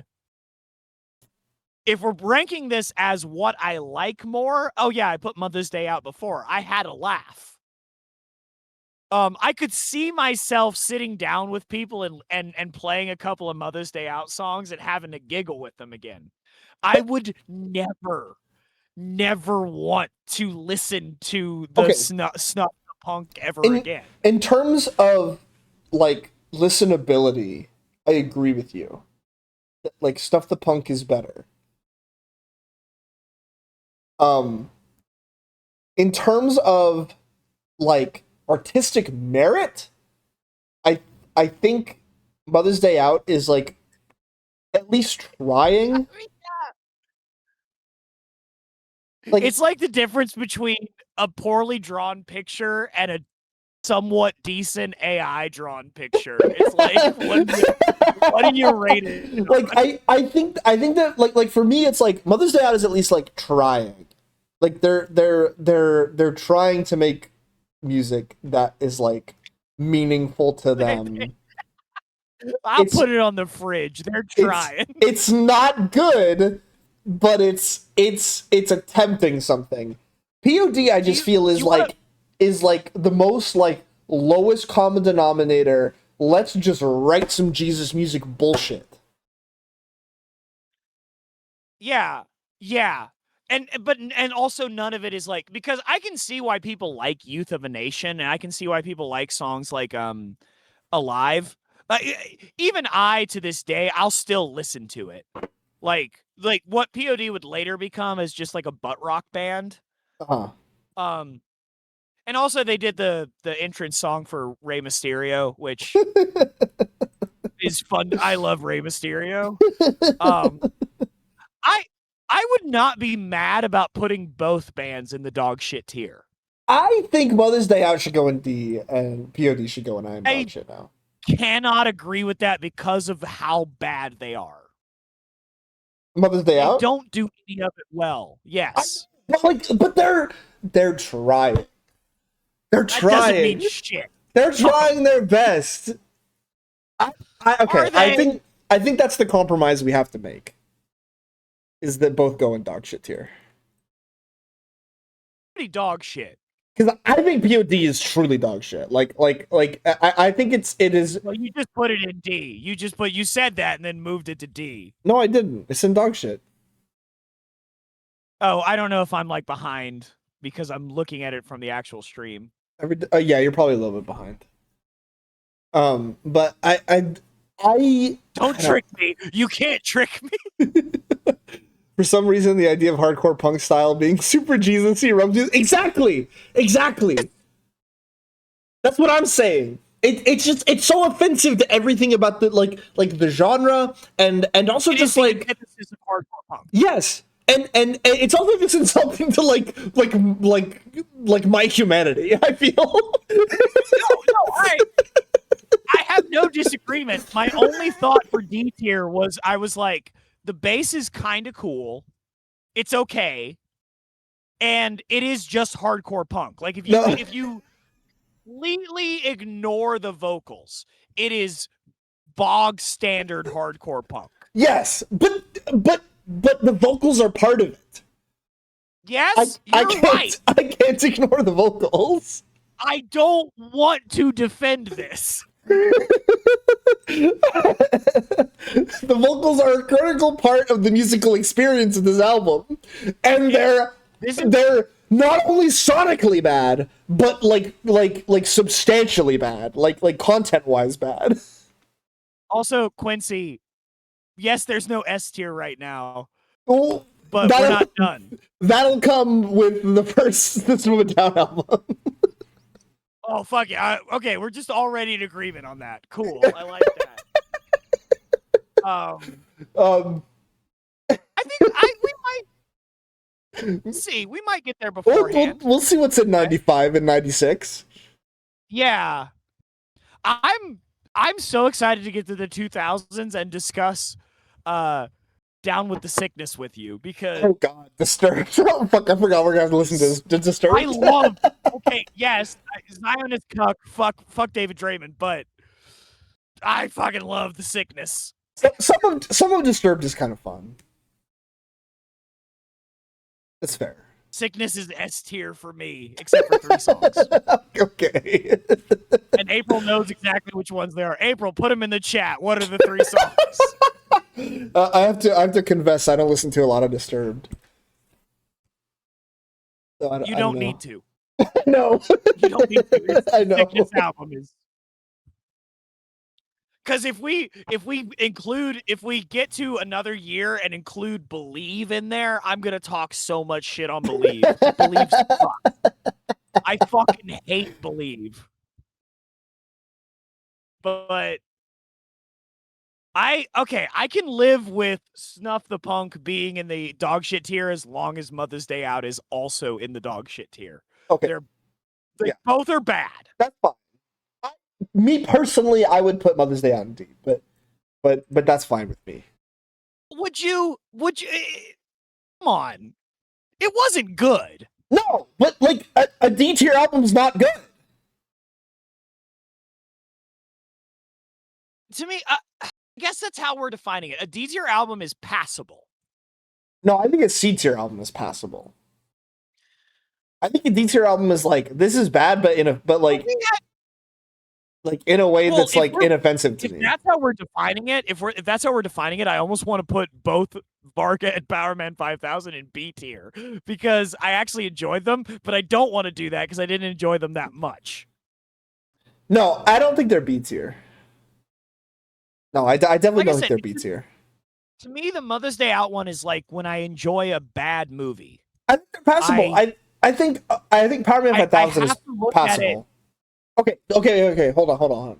But to me, to me, S tier is like transcendently good, like basically not a bad song on the album, maybe one. Yeah, and it also has to have some kind of like long-lasting impact, I think, too. It Like you have depends. to think about it.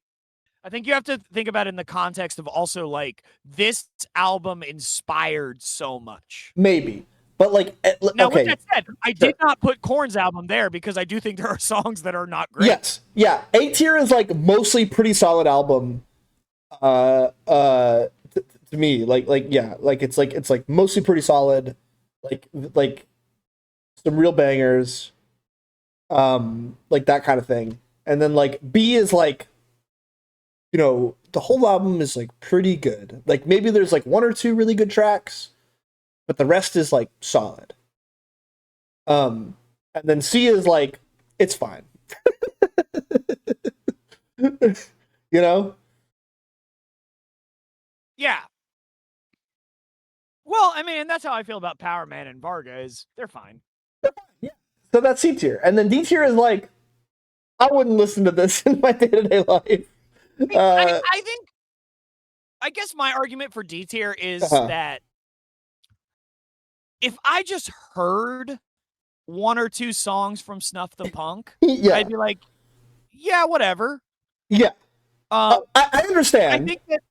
I think I'm more negative about it because I had to listen to the entire album. I guess I think I'm rating these more as like an album experience. And like album experience POD is like bottom of the barrel to me. It's so bad. Like there's no variety. There's not that much pushback from me of putting it in dog shit tier. I just also think Mother's Day Out needs to be there too. I just think like with Mother's Day Out, I just think like there's at least some consideration to the fact that like there's some variety. It's not good, but there's variety. Yeah. Like they actually like try to make like a little bit of an album structure and like songs don't generally like bleed into each other on that album, in my opinion. Like they're all bad in their own ways, but they don't all sound the same.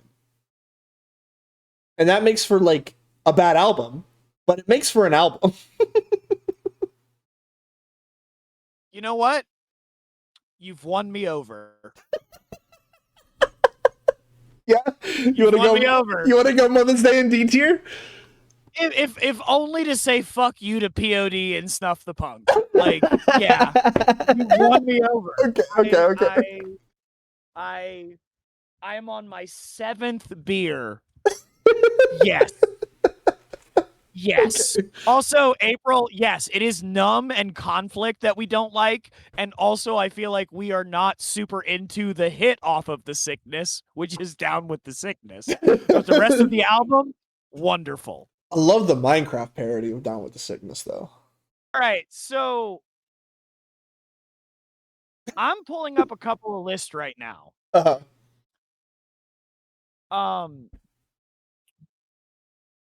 Well, I sent you some. I think I sent you some suggestions for. I think you did, but I don't remember what they were, and I have to scroll. Yeah, I'm fine. I'm already doing it. I got you. But I have another list pulled up too. Okay. Okay, so 95. Uh-huh. Here are the albums I found that I think are sick, or Okay. that I think are interesting. Yeah. Okay. Adrenaline by Deftones is an absolute. Yes. Yeah. The We have first to. length of Deftones album. We gotta listen to Deftones for sure. Adrenaline. Nothing Face by Nothing Face. Okay.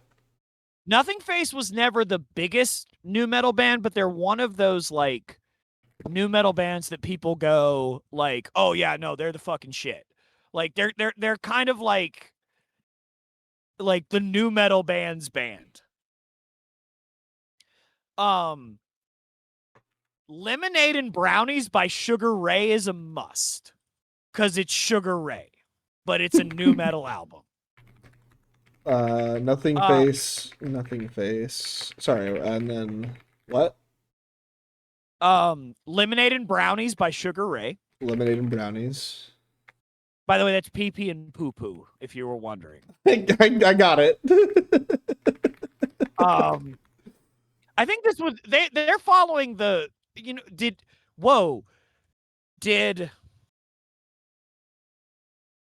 did Limp Bizkit rip off Sugar Ray with chocolate starfish and hot dog flavored water? Oh shit. Because I think they might have.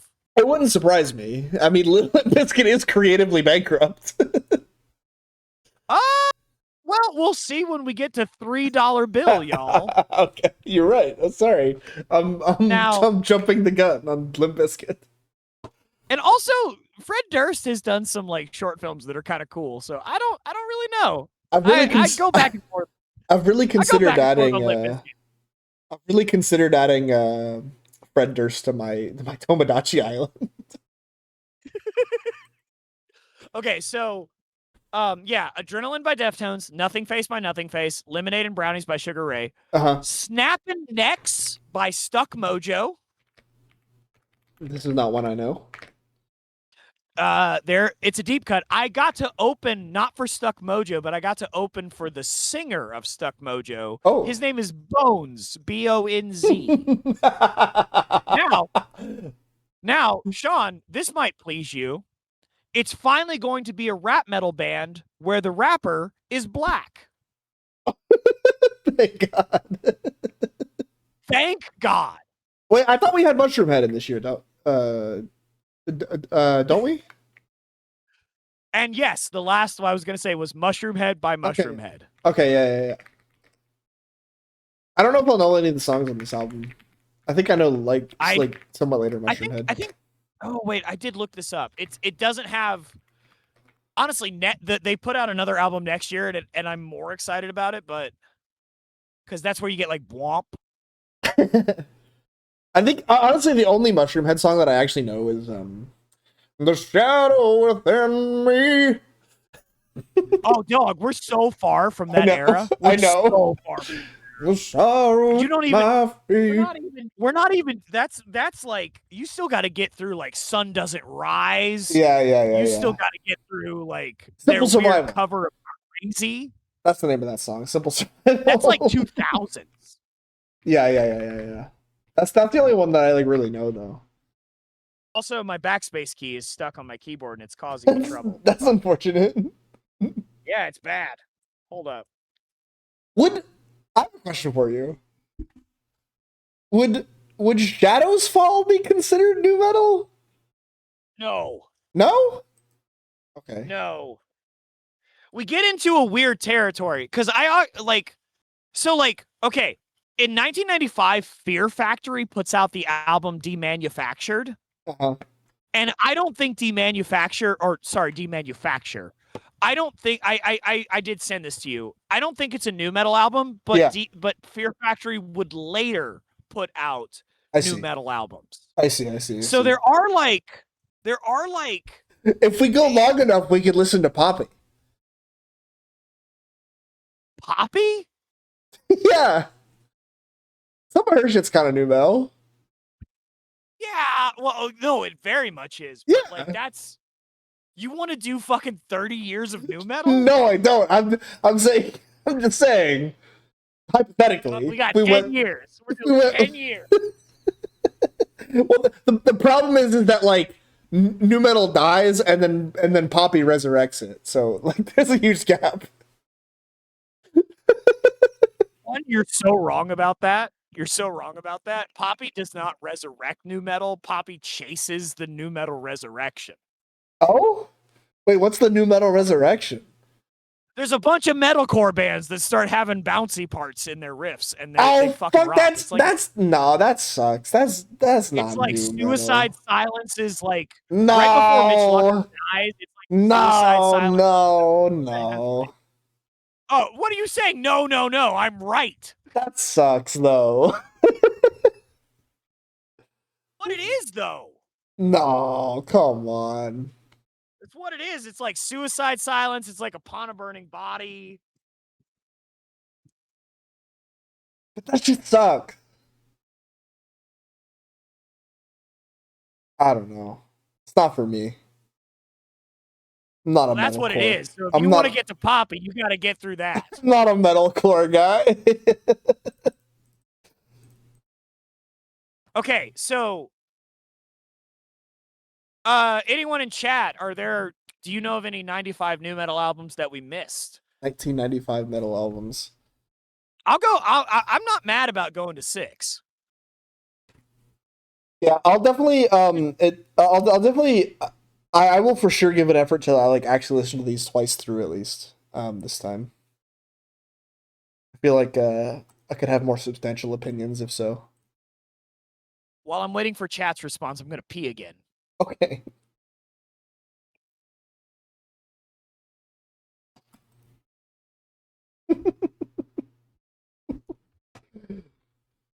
This has been a painful experience thus far. I pray that the coming years bring solace.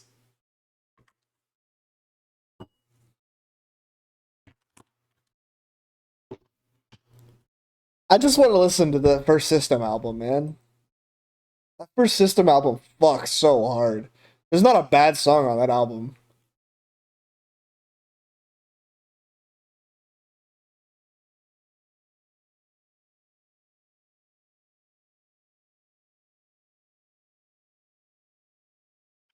I completely forgot Katamari. I've been playing Katamari on and off. It's just we're in the thick of the discussion. So like here, okay. I'll bring back Katamari. That's fair because I was also going to bring up I have pulled up a list of games that came out on the PS1 in 1995. That was going to be the next thing I asked you to pick. Yeah, what's there? All right, I got you. I'll go through the list. Ready? Yeah. Street Fighter Alpha, Warriors Dreams. It's not gonna be that one. WWF WrestleMania. That might be hilarious. It's in line. Suikoden. Oh, Suikoden. Ridge Racer Revolution. Jumping Flash. Don't know what that is. Oh, I know Jumping Wipeout? Flash. I don't know what that is. Wipeout. Warhawk. PGA Tour 96. Mortal Kombat 3. Rayman. Twisted Metal. That's the first Twisted one. Metal. It's gotta be Twisted Metal. It's gotta be Twisted Do I Metal. need to keep reading? It's gotta be Twisted Metal. I'll scroll. Let me see. What's more new metal than Twisted Metal? Honestly, it's the WWF one. No, man. It's gotta be Twisted Metal. I will say, Arc the Lad came out but I think an RPG would be hard. No, yeah, that'd be too much. I think some Twisted. We should do XCOM. UFO to fit. the original XCOM. Holy shit, that'd be crazy. But I do think Twisted Metal is the answer. Yeah, Twisted Metal's for sure the answer. I could actually set it up where like we could play against each other. Oh, I can't play and talk. I'm bad at games. Okay. It would be funny though. It's not about you getting your ass beat. Just like just ignore the game. Like do whatever, and then it'll just be like I can't express to you how bad of a loser I am. Okay. Is that WrestleMania one of the ones that let you make custom wrestlers? If that WrestleMania game lets you create customs, you can suplex people as Sweet Tooth. That's No, I don't know. I don't know. We should definitely do I do think Twisted Metal wrestling is game. Like for one of the years, we should definitely do a wrestling game. When does what's the one that has the fucking like crazy soundtrack that I know? Is that SmackDown versus Raw? Oh, dude, that's so late though. Oh, is SmackDown it? versus Raw is like mid 2000s. Oh, shit. Okay. Yeah, yeah. I mean, new metal is still very much like alive in a way, but it's not. It's not. It's not. Yeah. It's not Yeah, that. yeah. Okay. Fair enough. Fair enough. I think Twisted Metal is it. I mean, it's not Twisted Metal 3, which is the mostly Rob Zombie soundtrack, but Yeah. It's which still I gotta don't be even know. Twisted If Rob Metal. Zombie is Rob Zombie new metal. Rob Zombie predates new metal. Oh, yeah. I don't know. I don't know if I would consider Rob Zombie new metal. Oh, also, I had a question for you because there is a band I would like to explore with this. Oh, yeah. Who is? Because I don't want nothing but hits. I want Yeah, B-sides. I want some weirdos. For sure. For sure. For sure. There's a band called Stink Bug that I've actually heard is not bad. Okay. But I think their debut album came out in January of '96. Okay. That feels like right on the line. Oh, so you want to do it for the next stream? I want your opinion. Should it be saved or Well, we can do it in 96 for 96, yeah. 96 goes ham, I think. Oh, does it? Oh shit. I mean, I'm down. I don't really Let care. me pull up. Yeah, man, we got. Oh, well, okay. Well, it's only giving 2 here, but. Well, okay. Just so you know, 96 we get Sepultura Roots, and we get shit. Corn Life is Peachy. Oh fuck. Okay. Oh damn, Sepultura. Oh, that'll be fucking sick. Yeah. We get Roots. We get Roots. Oh fuck. You know what? Oh dude. Oh dude.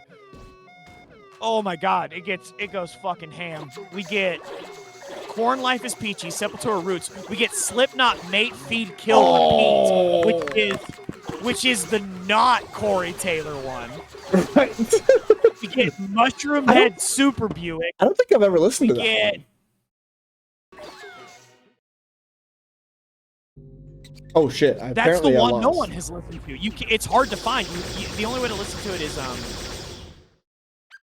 Oh fuck! There's another Nothing Face album. There's another POD album. No, man, no. I can't. I don't know how this counts. So the video that inspired me to do this listed this as one of the albums for '96, but I don't know if it counts. Rage Against the Machine, Evil Empire. But Rage Against the Machine hates being associated with Yeah, new metal. I don't know if Rage really counts. And Rage predates it.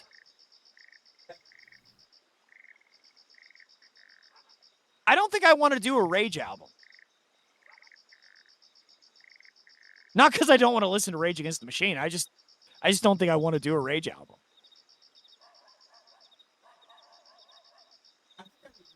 I think we're looking for a different kind of thing.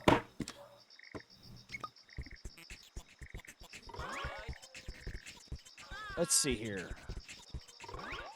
God, that Sepultura one's gonna be a fun listen. Yeah, that's gonna be awesome.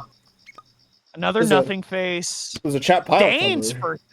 Ooh, Stained has an album in '96. Oh, do they really? Interesting. Yeah. That's We should definitely- interesting. Holy shit, there's gonna be a lot of good albums to listen to in '96. Well, Stained, I don't know about good, but Things isn't that bad.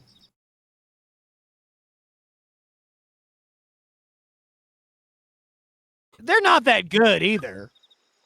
I don't really Sean, know. We're scraping the bottom of the barrel right now. like our concept of good is ruined. We listen to the entirety of Snuff the Punk. Right. No one asked for that.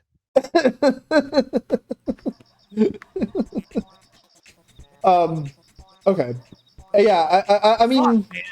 yeah, sure. If 96 is that packed, then yeah, put So you your want to deep do? cut You in want to do 95. 6? Do you want to do Yeah, 6 for 95? yeah, that's fine. Okay. Fuck, that's so you want to do another one? Oh yeah, I had fun. Wait, no, no. Papa Roach did not put out an album in '94. We did not miss a whole ass Papa Roach album, did we? What? There's no way. No. No, I'll be so mad. Fuck! There's a Papa Roach Fuck! album in '94. Papa Roach had an album in 1994. What the fuck? What the fuck, man? It's called Potatoes for Christmas. What does that mean? An album no one has ever listened to. No, I don't know. That can't be.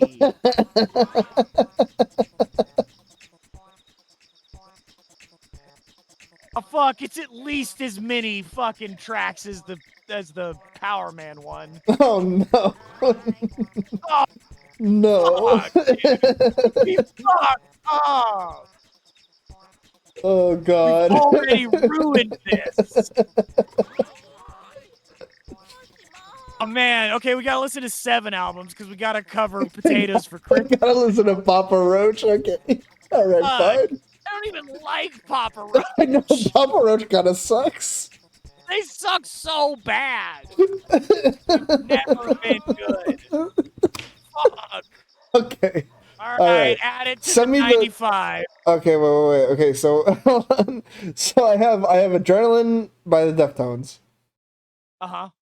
Nothing Face, Nothing Face. Uh-huh. Lemonade and Brownie, Sugar Ray. Yeah. Snapping Neck, Stuck Mojo. Uh-huh. Mushroom Head. Uh-huh. What's the other one? Oh yeah, Stink Bug. Stink Bug. Stink Bug new. God damn it, backspace key. Fuck off.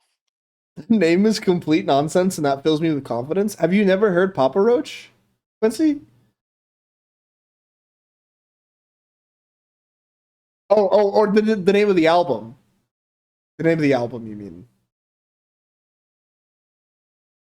What the fuck was the name of the album? The Papa Roach Potatoes one? for Christmas. Potatoes for Christmas. Yeah, okay. Okay, the Stink Bug album is called Dynamic Domination. Papa Roach. Dynamic Domination. Oh dear, it's long. Domination. Well, oh it's god. 11. Stink Bug. It's 11 songs. I mean, that's not bad. Unless they're like Dream Theater length, but No, their longest song is 418, 425. Okay, yeah, that's fine. That's fine. Oh. There's a question for you in the chat, Eric.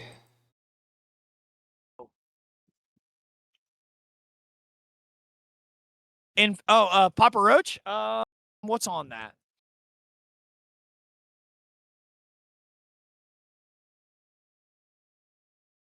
You got it, Quincy. Yes, I was actually thinking about doing that anyway, Quincy. I think I've only listened to 2 songs off this like regularly. I don't like Last Resort. But the radio ruined that for me. I remember really liking Dead Cell as a kid, but that was on the Queen of the Dam soundtrack. I don't like Papa Roach. I mean, that's my takeaway is at one point I really like Dead Cell, but ultimately I do not like Papa Roach. Yeah. I don't like Papa Roach either. It's just not my thing. I'm closing this fucking game now, by the way. By the way, the Stink Bug name is stink exclamation point hashtag bug. I can't believe Em didn't show up for the stream that she normally co-hosts. Yeah, fake fan, honestly. What the hell is she doing tonight anyway? Do you know? Does anyone know? I turned down things to do this. Oh, there hey, she Emily's is. there. There she is.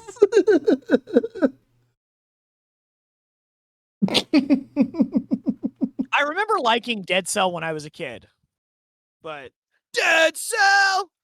No show! Lack of control! Got to the map to the Dead Cell show! So when do you want to do this next, Eric?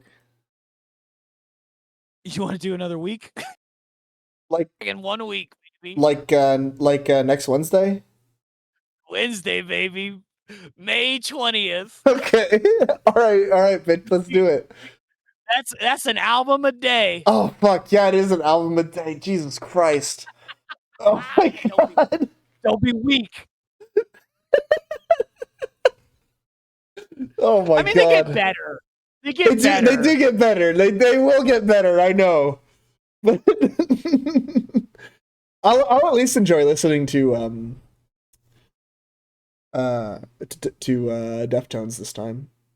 I know there's at least 2 songs on that Deftones album that I really like. Deftones.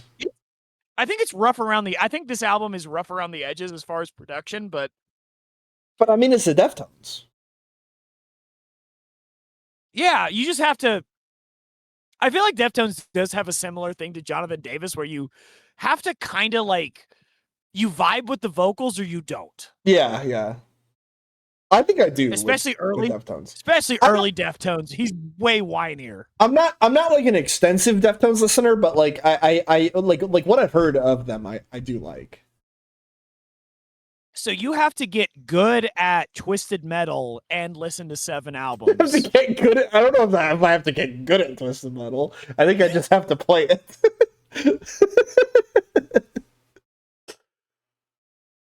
But yeah, sure. Right. I'll definitely queue up Twisted Metal. I'll fucking download the ROM or whatever.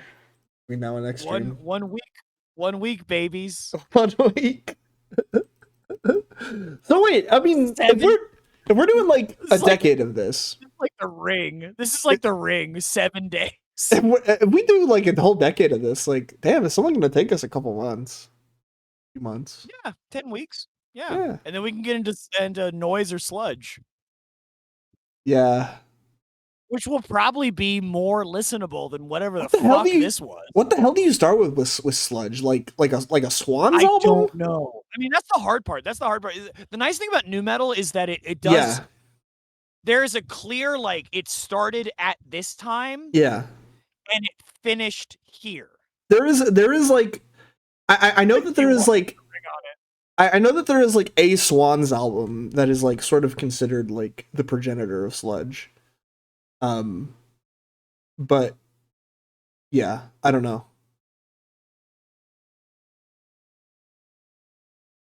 We'll do our research there. Yeah, we'll have to do some research. Or we could do noise. In which like I know like Nirvana is considered like early noise. Well, yeah, okay. I just looked up Swan and pulled up the Wikipedia page for Swan. Hey, thanks for hanging out, April. Yeah. Hi, April. By the way. White Album by Beatles. That's true. My favorite part was when John Lennon went, yeah! We had some opinions about these. Oh yeah, I forgot. I think I forgot to ask you. Is it cool if I still upload this to my like YouTube channel or whatever? Oh yeah, I don't give a fuck. Okay, cool. Emily, can you do that for me? I think the closest we got to cancelable was when I had to defend the slurs in Korn's album. We didn't say the slurs, so I don't think I said them. Yeah. I mean, if you're willing to upload Emily saying the N-word in your Ni no Kuni playthrough, I think it should be fine. Yeah. Toby Mac slurs all the time. I mean, probably. I don't not believe that. Everybody in the place to be, open up your eyes and let your soul be free. The K word. Yeah, exactly. Yeah. I'm an expert. I'm an expert in new metal. I'm a I'm an scholar. I'm an ex I'm an expert in slurs. So, all right, cool, yeah. So this is next Wednesday. Let's do it. Next Um, Wednesday, we do one from 94 because we didn't realize Papa Roach had an album in 94. And then, are you a new metal band? no. Are you a little grungy and a little hip hop? No. The answer is no. I have Seven to days, baby. I think I have to figure out how to like actually save this tier list, by the way. I don't really know how to do that. Um, Worst case scenario, you could just screenshot it Yeah, I'm gonna screenshot it. I'm gonna send it to you in our Discord chat just so it's there. and then Uh, just redo it beforehand. And yeah. Yeah, yeah, yeah. Yeah, yeah, yeah, yeah, yeah, yeah, yeah. so what's the over under on I did 6.5 beers in this stream. So what's the over under on how many I do next time? I would say, well, probably less. Like we're, I feel like I feel like the overall quality is gonna go up. I think we're You gonna say need that. We less don't know alcohol. how good or bad Stink Bug is going to be, True. and we have to listen to Sugar Ray, That's and true. then I have to recount the story of the time Mark McGrath got really mad when someone went more like Sugar Gay.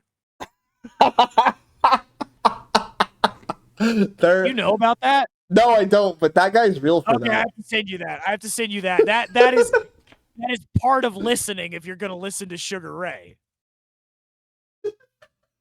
You have to listen to the time that Mark McGrath got very angry because someone went more like Sugar Gay. Is it like the?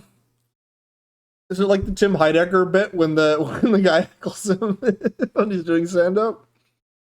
Because I like that. I thought that was pretty funny. It's not a bit. Yeah, sure.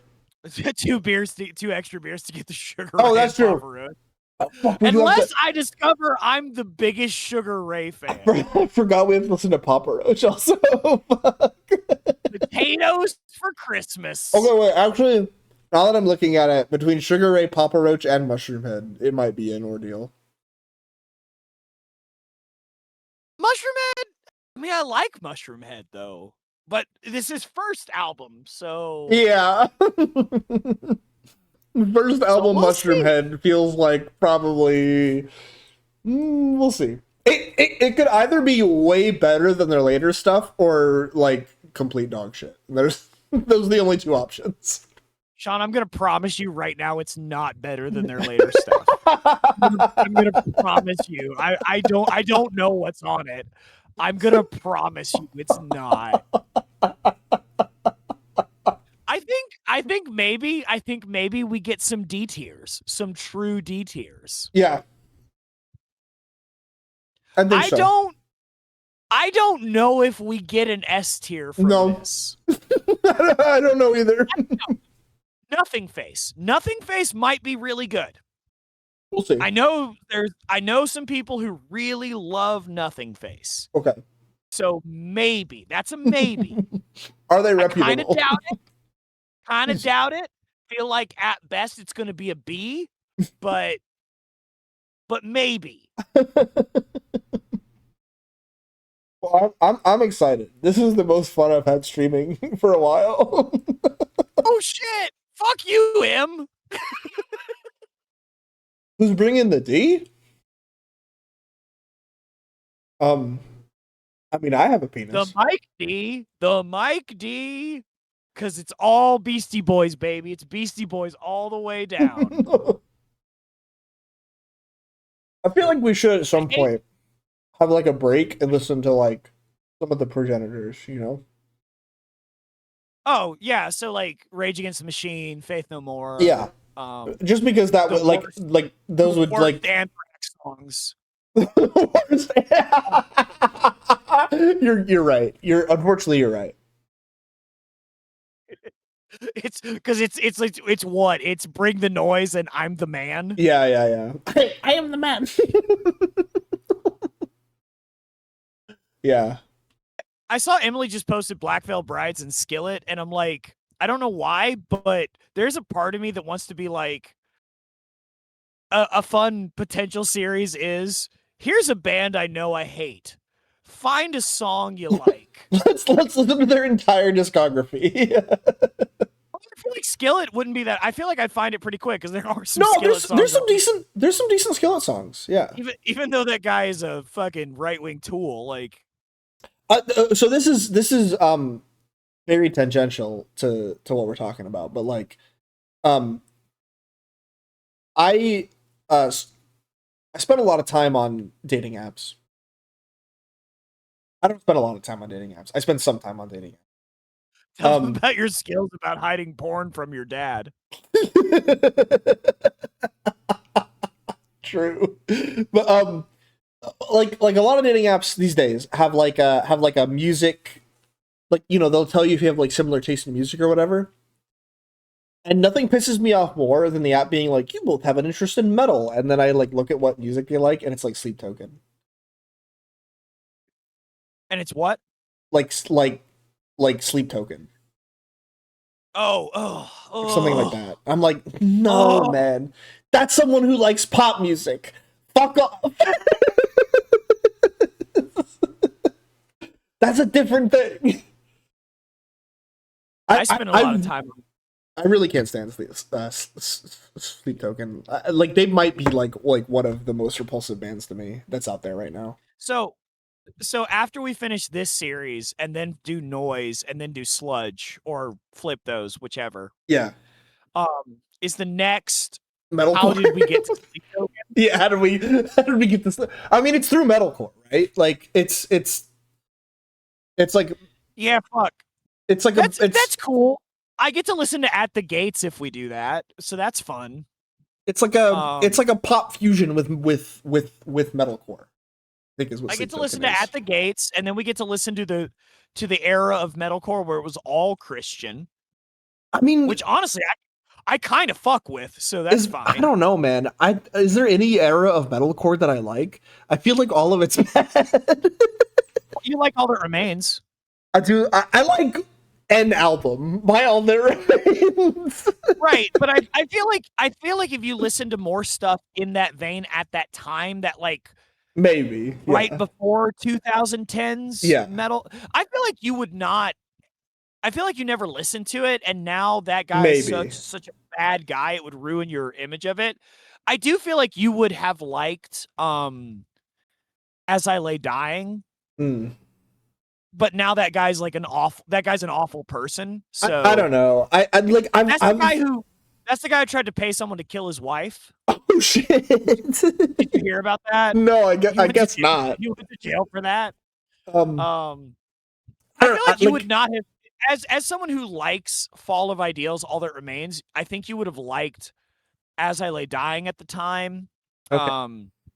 I don't know. I just I associate metalcore with like some of the most boring music I've ever heard in my life. Chad, am I crazy? If Sean really likes All That Remains, Fall of Ideals, would he like As I Lay Dying, or like earlier As I Lay Dying? Is that an insane reach?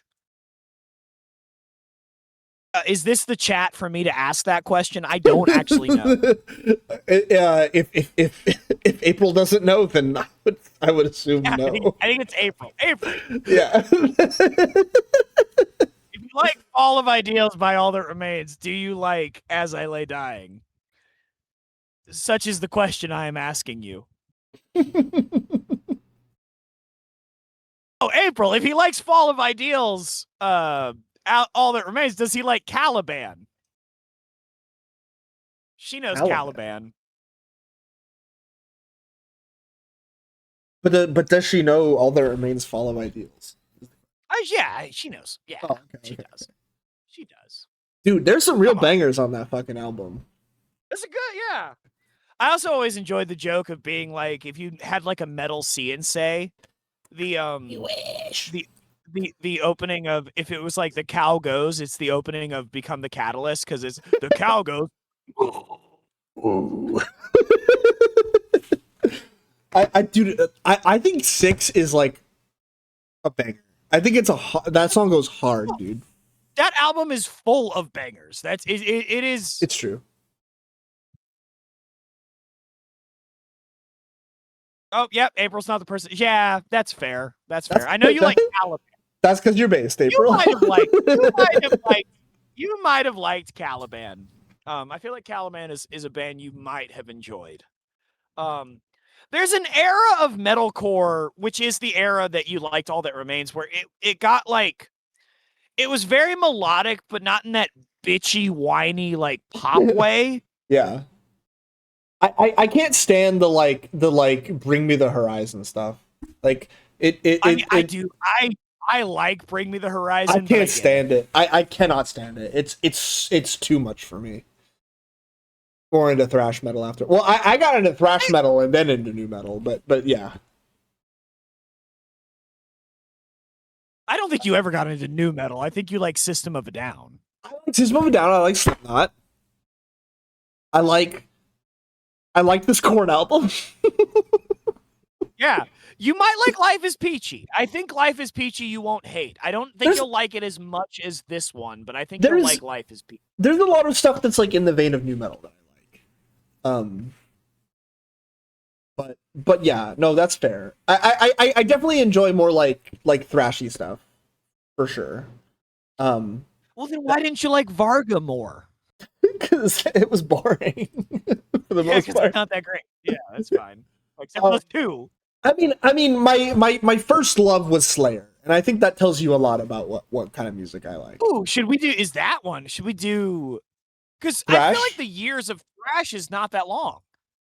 No, it's really not. I mean, it just like spans the 80s mostly. Testament. Yeah, true. The better Metallica. The band that isn't in the big four, but is so much better than like all of them. Yeah. I think Slayer's awesome. I'll still go Testament before I go Slayer. Slayer's cool, but like, oh, dude, I think the highs of Slayer are like so much higher. I love Testament. Testament's really good. Practice What You Preach is like an all-time album for sure, but Testament goes so fucking hard and continued to go hard later on. Like, yeah, like that's the crazy thing about Testament is that they stayed good.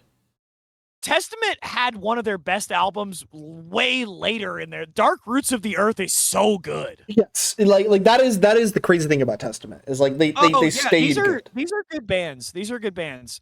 Caliban. I've played Parkway Drive for you. I don't know how you feel about that. The Agonist Rules. You might have liked August Burns Red. I feel like I've heard some August Burns Red stuff that's all right.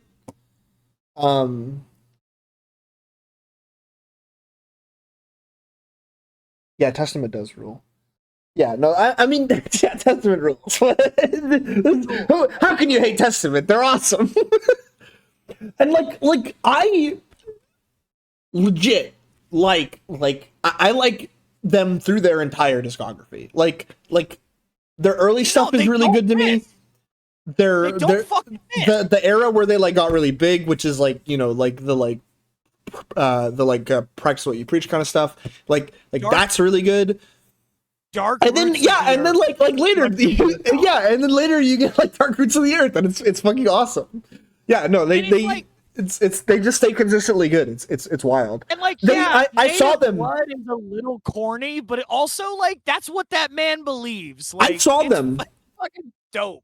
I saw them play, and they were headlining for, or no, they were like opening for Slayer. It was like Testament. It was Anthrax. It was who else was there? Behemoth, I think, was there. Like I think like one other band, and like Testament was like one of the like it was. I love Slayer, so like Slayer was awesome for me, but like besides Slayer, fucking Testament was the best showing there. Testament rules. That's the takeaway of this new metal review is that Testament Testament is awesome. no matter what you think a good band is, Testament is Testament fucks so hard. like they're so good.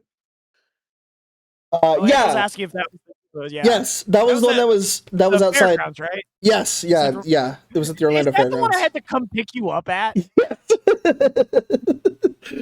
Yes, it was. That was a great show. I saw them again. Oh, it was Lamb of God. You're right. It was Lamb of God. Oh, Lamb of God is like tangentially metalcore. That's true. So if you fuck with some Lamb of God, like there's a couple of their songs that I like. I think Lamb of God. I like Omerta. I think that's a decent song. Oh yeah. I like Lay Me to Rest. Lay to Rest. Lay to Rest. Yeah, I think that one's April alright. was at that show. Oh, you were there too. Yeah, no, that was like I put in so much fucking work to go to that show because like I was in college, I didn't drive at the time. I took like a fucking bus from Tampa to Orlando, and then took an Uber to the show, and then Eric picked me up to take me back to my hotel. Also, I think your idea of metalcore is like the worst bitchiest stuff. Yes, that's like, correct. I think like if you listen to more like early Lamb of God, Unearth, yeah, I think you would like As I Lay Dying, and I hate recommending them because that guy's a piece of shit. But I mean, I'm probably not gonna like make a habit of listening to it, but I actually think like mid 2000s metalcore you might kind of fucking dig. I mean, honestly, I'm kind of into like different shit now. Like I'm more into the like noise style stuff. Oh sure, yeah, but even some of that, like honestly, like all the noise bands you like, because I you know, well, yes, all of the noise stuff that I like has like an intersection with like new metal or like new metal and metalcore. Yeah, something like that. Like even Chat Pile does the metalcore thing. Yeah. Like there are some there are definitely some like noise bands that are like highly acclaimed that I'm like it just doesn't do it for me, and it's because they're not heavy enough. Like they don't like they're more that breakdown. Yeah, they're more in the like Swans vein of things, and I'm like I just can't get into it. Yeah, no, I feel that. That's same. I need either that like the way Horrors does it, where there's like some southern rock kind of in there. Oh my god, what a band, Horrors! Oh my fucking what god. What a band! What a band! Trying to burn down this town. Turns out I'm an amateur at everything. Can't come down. Oh my fucking god! Yeah, they're awesome. I was so excited when I freaked the fuck out. Oh, dude, when they my god, at our show when they did an encore, they did Straight Down. I was like, oh fuck. Christian handed me a guitar pick. That's awesome. That's how stoked I was getting. That's rad. I was getting so amped that he just went, "Here you go." Yeah, I did get a call out from the singer. He was like he pointed at me and he was like this guy's been rocking all night. Yeah, he'll do that. I think because I think he's a very bitter person. So when he sees someone just like getting really crazy. Oh, we have to do shoegaze? Oh, fuck. No. I don't want to do shoegaze. Oh, no, I don't know. I don't want to do shoegaze. I don't like shoegaze that much. I don't either. I get that it inspired a lot of shit I like, but I don't like shoegaze. Yeah, I'm not a huge fan. I've tried listening to My Bloody Valentine. I can't. I don't fuck with it. It's too ethereal. Yeah, I like ambience, but it's too much. A point where I'm like, yeah, it's too much. Did you ever so do you know the band Deaf Heaven or Yes. Yeah, I think it's Death Heaven. Yeah. Yes. So they're on tour with Coheed and Cambria right now. Oh, really? And apparently, I saw a video recently of them. Yeah, they're opening for Coheed and Cambria, and I saw a video of them opening, and they're not looking at the fact that they're opening for Coheed and like being like, we got to play our like shoegazier stuff. We got to like chill out a little bit. They're just going full black metal. They're like, fuck. That's awesome. and I saw a video recently of them just going ham on stage, and the crowd is just like, That's awesome. Okay, this is like the opposite of how I felt when I went to see Chat Pile open for fucking Fleshwater.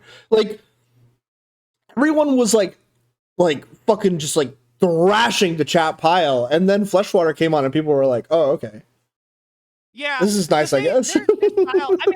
I get why people like them a lot. Like, I get why they have a following and why people dig them. I do get it. Well, I don't think they sound good live. I'll say that much. They don't, or they do? I don't think they do. Oh, I thought they sounded fine. I just think that kind of music doesn't work live. I thought they did their thing. It just wasn't what I wanted, especially after Chat Pile. Yeah. Yeah. I thought their lineup was. I know you hated Balmora. I did not like Balmora. Yeah, and I didn't really dig them either. But I thought that lineup was too heavy for them. Cause like I just remember like for Fleshwater. Yeah. Oh, absolutely. I remember, yeah, like, that was way too heavy for them. The pit exploded for Balmora, which gave me a chance to get closer to the stage, so I took it. I ran through the people moshing and fucking crowd killing to like get closer.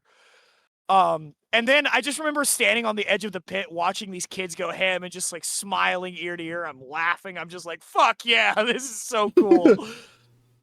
Go kill each other, children. I love it. And then Chat Pile plays, and obviously I'm super stoked about Chat Pile. Dude, I moshed the fuck to why. Holy fuck. And then Fleshwater played, and I was just like, the energy is so different now. Yeah, way different. Like why would you have these bands open for you? No, I mean, I thought that like from the get-go, because I had because I knew that they were playing with them for a while.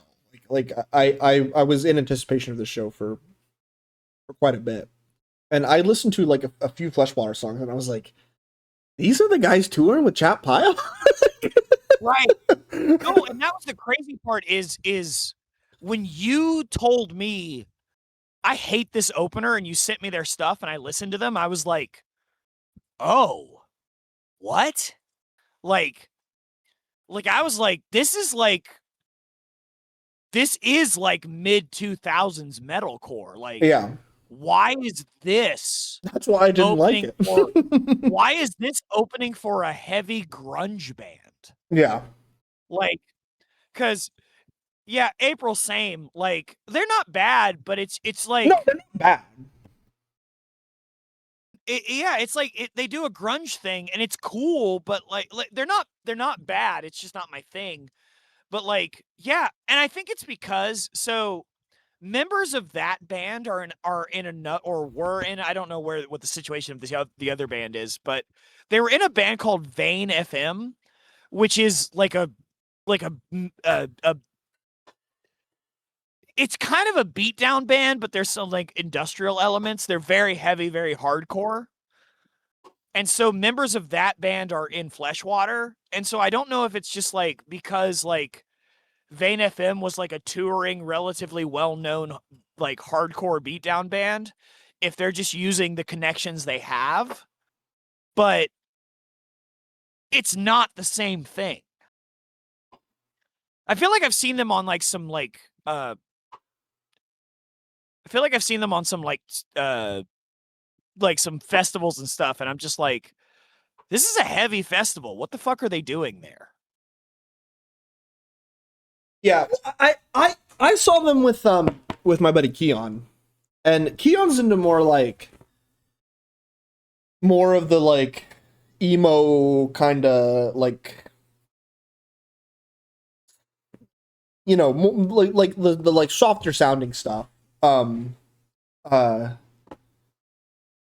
than I am, and he liked their recorded stuff more than I did. But like even he was like after we saw Chat Pile, um, you know, we stayed for like the first couple songs of Fleshwater, and then we were both kind of like, I get it, and we left. um, like I don't think they're bad. I don't know. It's like it definitely like wasn't the right kind of sound for that billing, but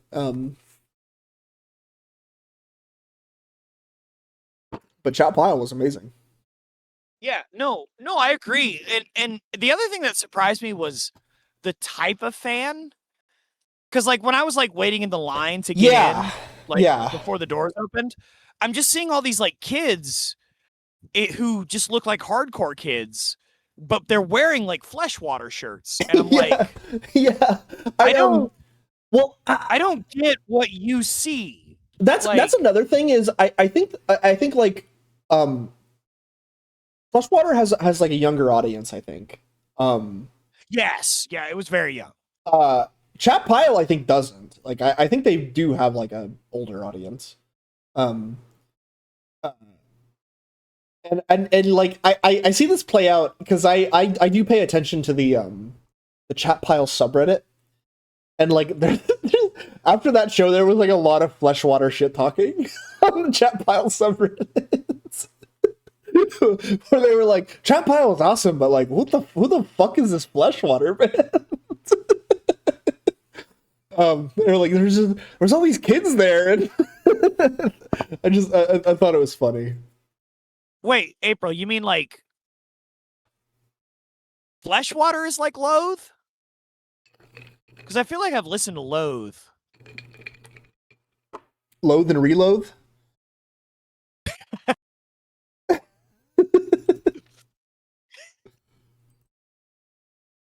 Give me fuel, give me fire, give me.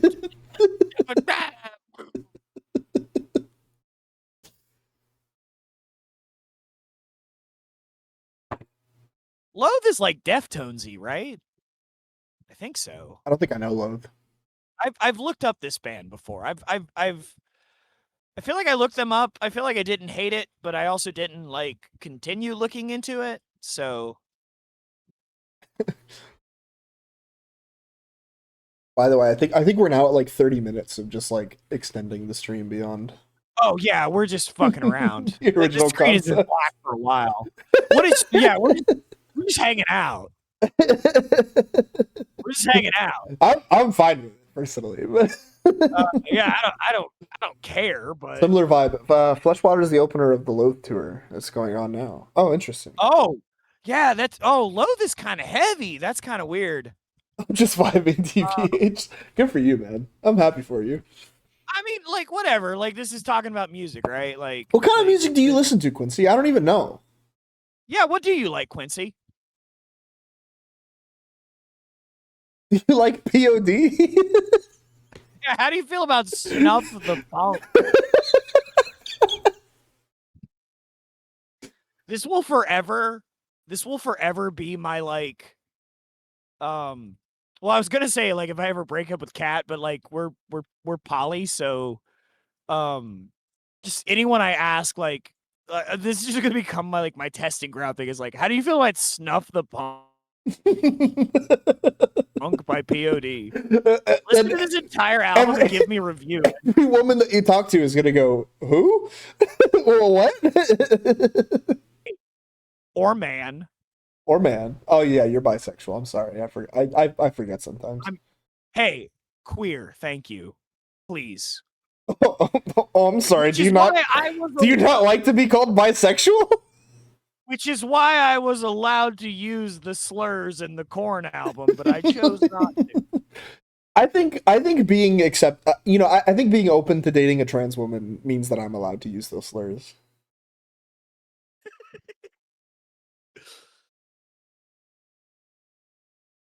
We are payable on death. Stream can't end until Quincy tells us what kinds of music they listen to. Yeah, Until then, stream Quincy, can't come end. on. What the fuck? And if we fucking hate the music Quincy listens to, stream immediately ends. Yeah, we're not even addressing it. So actually, Snuff the Punk is my favorite album. All right, well, this has been fun, guys. Yeah, bye. I'll see you all never.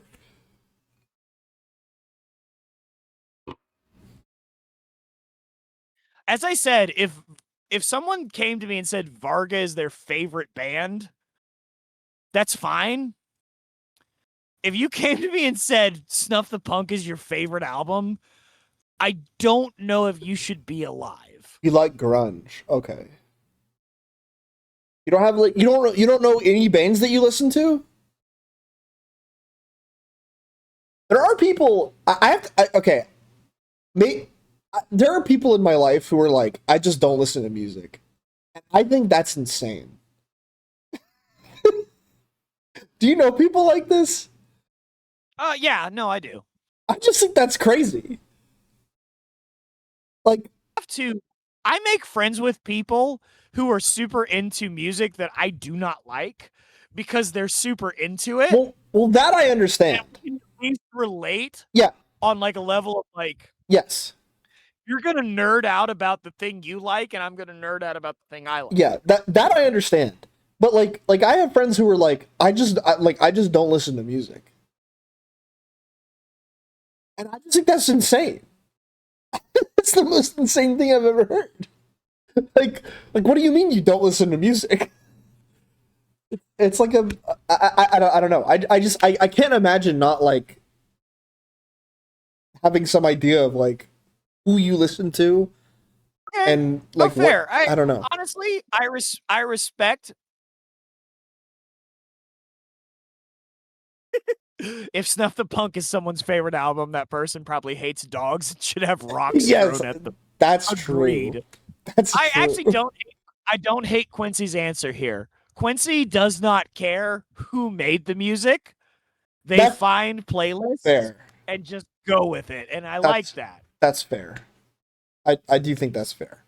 Don't check out Snuff the Punk. If I'm on a long car ride, I'm always putting on Paul Simon, though. That's my go-to. Oh, yeah. Yeah. It's fucking amazing car ride music. That's such a good album. Oh, Graceland is such a good album. Should we do folk music? Yes, all day. I actually love folk music. Take a while. Yeah, I do actually love folk music, though. That's why I like the opening of Chutes and Ladders. It's folk metal. Dude, they stopped doing the folk metal thing. When I saw Raygun Bush on the fucking subreddit being like, yeah, actually this song was partially inspired by Paul Simon, I was pogging out of control. But I also think I've seen Raygun Bush say something or someone from Chat Pile say something along the lines of, "What are you doing as a grown adult listening to sea shanties?" And I'm like, how about you go fuck yourself? Yeah. How about you have? How about you suck my whole dick? How about you experience some culture? No, that's true. How about I wish I could be on a ship discovering new things, Raygun? You suck my fucking dick. I feel it can't be Raygun that said that. I don't know. I might be wrong. That feels very out of character for Raygun. Wait, April, what album did you buy on vinyl? Oh, Paul Simon. You did buy the Graceland album. On vinyl? Oh, that's fucking sick. That's so awesome. Oh yeah, I have listened to it. It rules. It's so good. That's so awesome. I know what this is. I know what this is. I think I know what this is. Oh, that does sound familiar. Wait, do I just know what this is because I did a story time where this guy got referenced? That might be it. But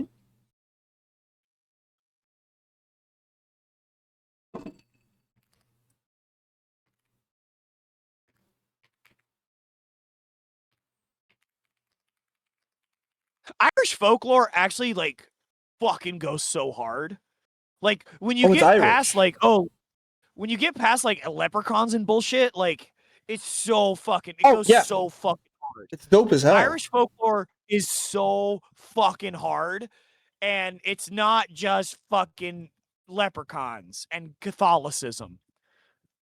Before we fully move on from Graceland, I just want to say I was taking a like music history class in college as part of like the honors college that I was a part of, and I did nothing but talk about metal like the whole time that I was there. But when it came time to do my like everyone had to do like a presentation on a particular like time in like American music history. And when it came time to do mine, I chose to do mine on Graceland. Hell yeah. And people, everyone was very shocked. But it's probably like one of the best put together like presentations I've ever done. Like I went hard on that shit. I was like, you motherfuckers don't understand. Paul Simon was a hero. He saved South Africa. What were the requirements for this assignment? I don't recall, but like I had to, so it was I had to talk about I don't remember like if it was like a album or like just an artist or what, but I had to talk about someone and then like talk about sort of like the cultural context around it. Which is incredibly easy to do for Graceland. Because it was like Yeah. so politically relevant at the time. But yeah, I don't really recall what the like specific requirements were. Oh damn. I'm trying to think like if I was in that class, what band I would pick or what artist I would pick for that.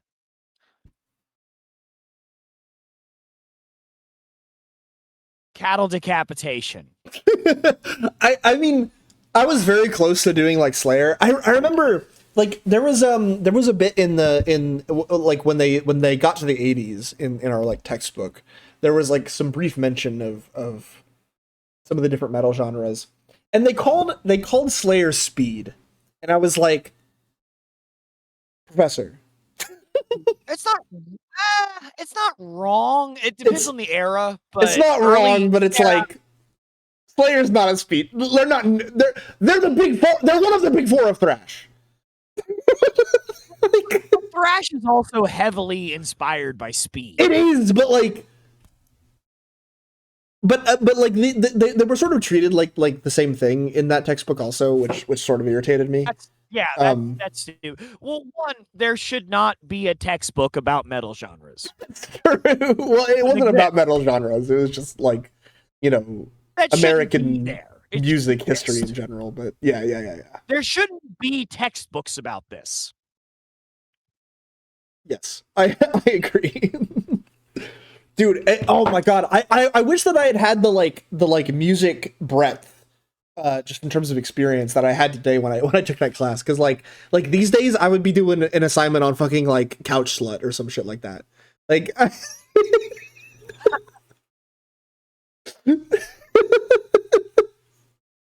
Here's why crippling alcoholism is so much more important than you all realize. All right, so and I know that you don't realize because none of you have heard of this band.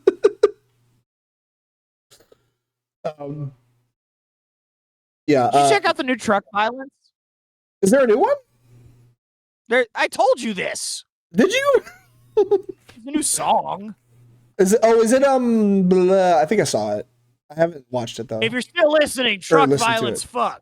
Yeah, Truck Violence is awesome. I actually regularly I regularly listen to Truck Violence. Their album that they have is fucking sick. What are our current takeaway like weird band recommendations? Oh, is the song New Jesus? Might be. I'll need to listen to it. I haven't actually listened to it. Truck Violence is one of them. Chat Pile, obviously. Truck Violence fucks. Chat Pile, obviously. I'm a big Prostitute guy. I know you're not as into Prostitute, but they have that one song where, and I know. I'm way into Prostitute. I don't know what it is about them that I can't get super into. Um, Um, what else have I been listening to lately? hold up. Who did I like recently? It was Oh, there was a song I really liked that I heard recently by an artist called Electronic Girl Epic. Um, the song is called "I Love Stealing from Woolies." wait, say that again? The artist is Electronic Girl Epic. The song is "I Love Stealing from Woolies."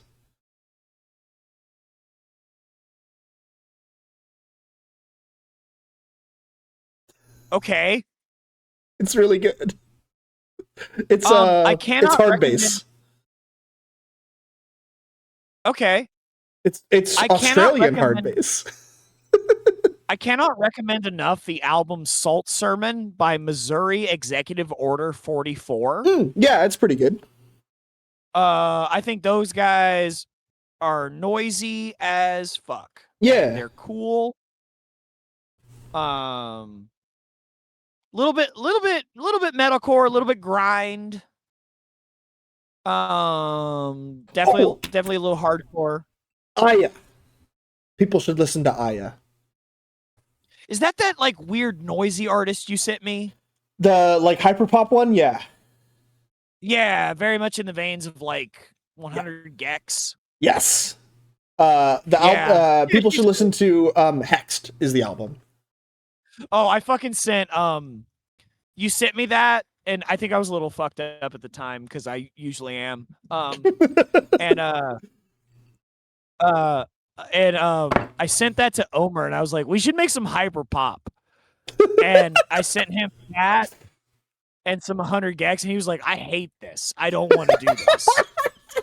I love Aya. I can understand why someone would hate Aya, but I love Aya. She's also got some really funny lines like uh he's a fucking navel gazer, a single issue voter. It just makes some of it makes me laugh. But I think it goes super hard.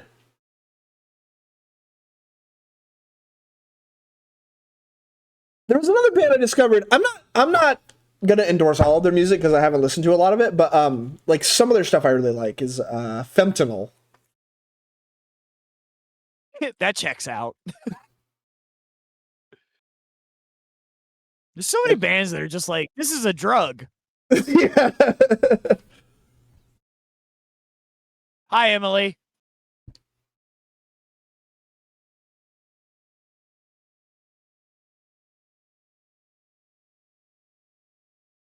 No, not Femto. Oh, we're Fem saying a lot of we're saying King Gizzard and the Wizard Lizard I mean, yeah, King in Gizzard is the good.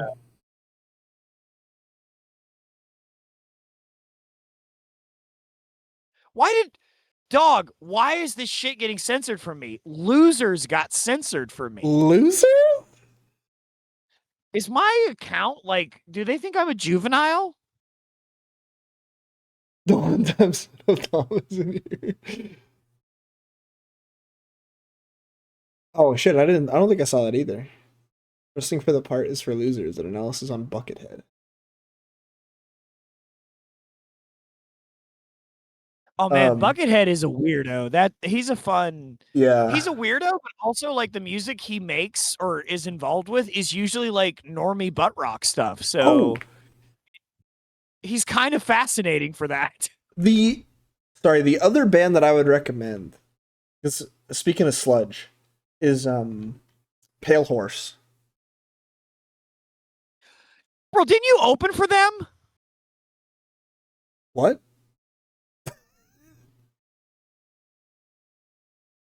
Oh, Sleepy Time Gorilla Museum. Fucks. Did who open for them? April? April. Yeah, I want to say auditory or I For think it Pale was Horse? no, I think the band was called A Pale Horse Named Death. Oh, okay. No, this is just a band called Pale Horse. They have Okay. there's really only one album that I've listened to. It's called Looking Wet in Public. Um That's a wild name. it's a good name. The specific song that I really like is called The Shower. Um There's also Miserable Heroin Addict versus Jehovah's Witness Guy is also a good song. But I really like The Shower. They're a two bass sludge band.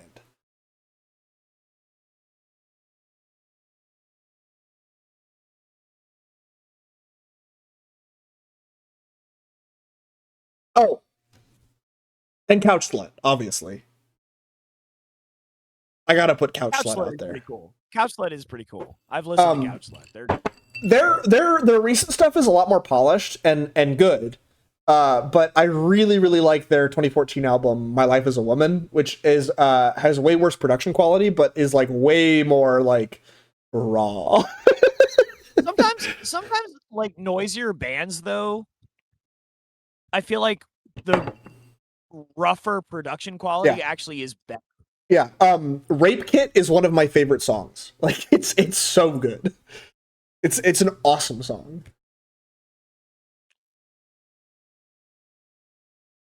My favorite new metal band Noah is Taylor Swift. Noah Khan has a new song out that's kind of cool. Names are great. This is what you get when you listen to noise.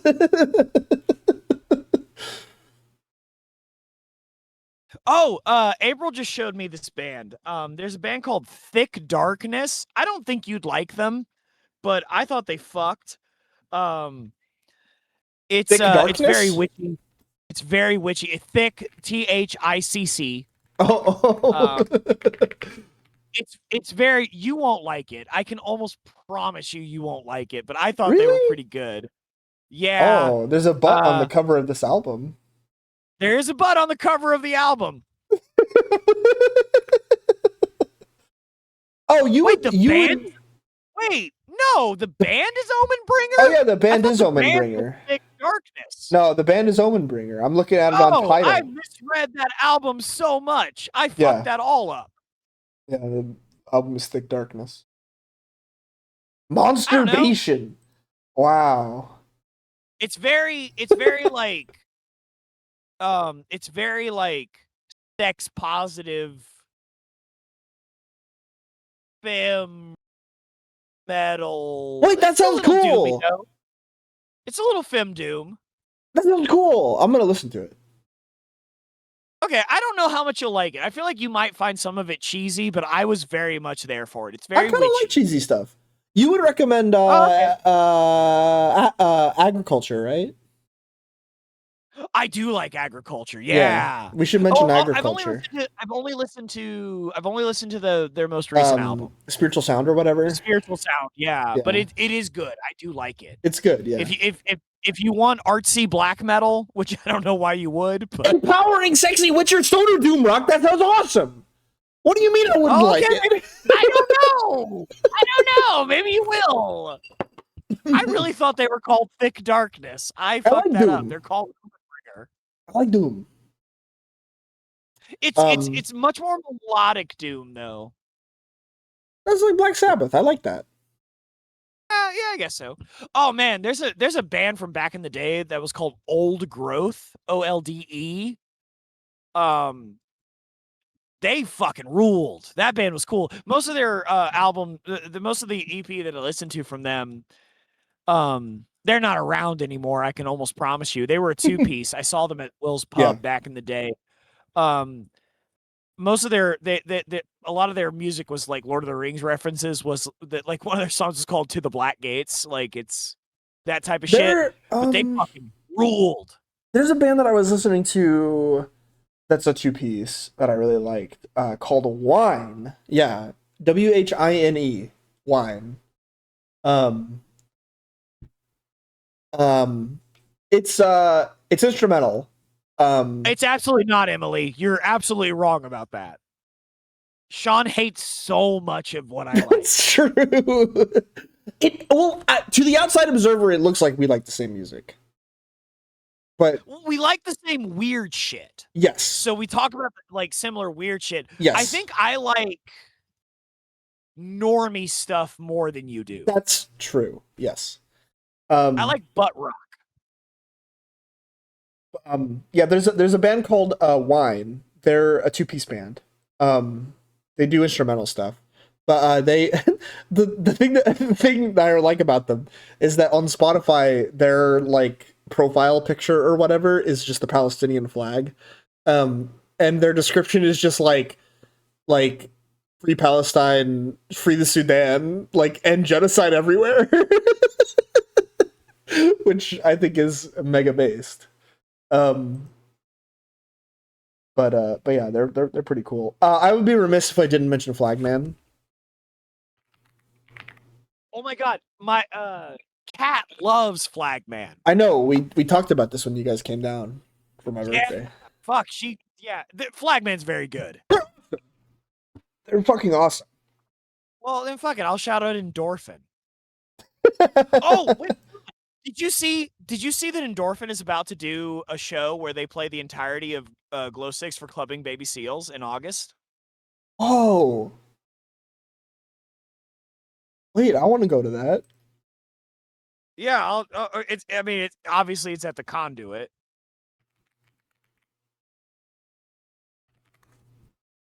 Wait, is it? Or is it at actually, is it at West End? Hold up. Wait, how do I buy tickets for this?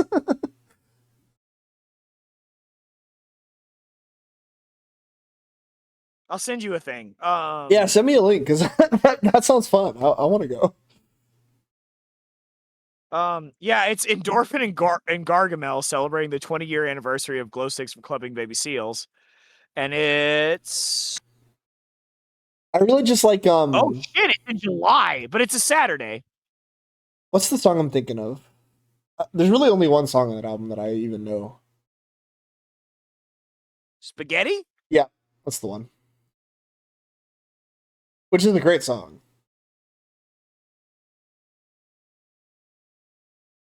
I'll see you see yourself. When Phil did our comeback show, mm-hmm. He let me sing that one with him. Really? That's awesome. Yeah. And then he did a song with us. He learned one of our songs. That's awesome. He learned one of our songs to sing it with me. It was incredible. The vocalist who inspired me to do vocals did a song with me and let me do a song with him. That is actually insane. Are you kidding me? I could have died. It was incredible. Dude, that would be like if Reagan Bush did like one of the songs that I wrote with Keon. It was the greatest night of my life. Like, yeah, that's incredible. That is truly amazing. I just sent you I just sent you a thing on I just sent you the Facebook page. Oh, on Facebook, okay. What the fuck is my shit? My shit like censors the weirdest stuff. What did it censor From the this River time? to Sea does not get censored, but I love new metal so much. Have you listened to Penile Appendage? But it's censored Pendage and Con. What?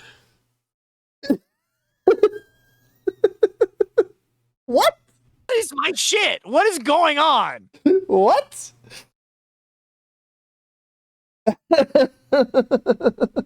What the fuck? I've gotten to sing with my two favorite vocalists in my life, and one was what I just described, and the other was every single time April has asked me to write a song with her. Aww.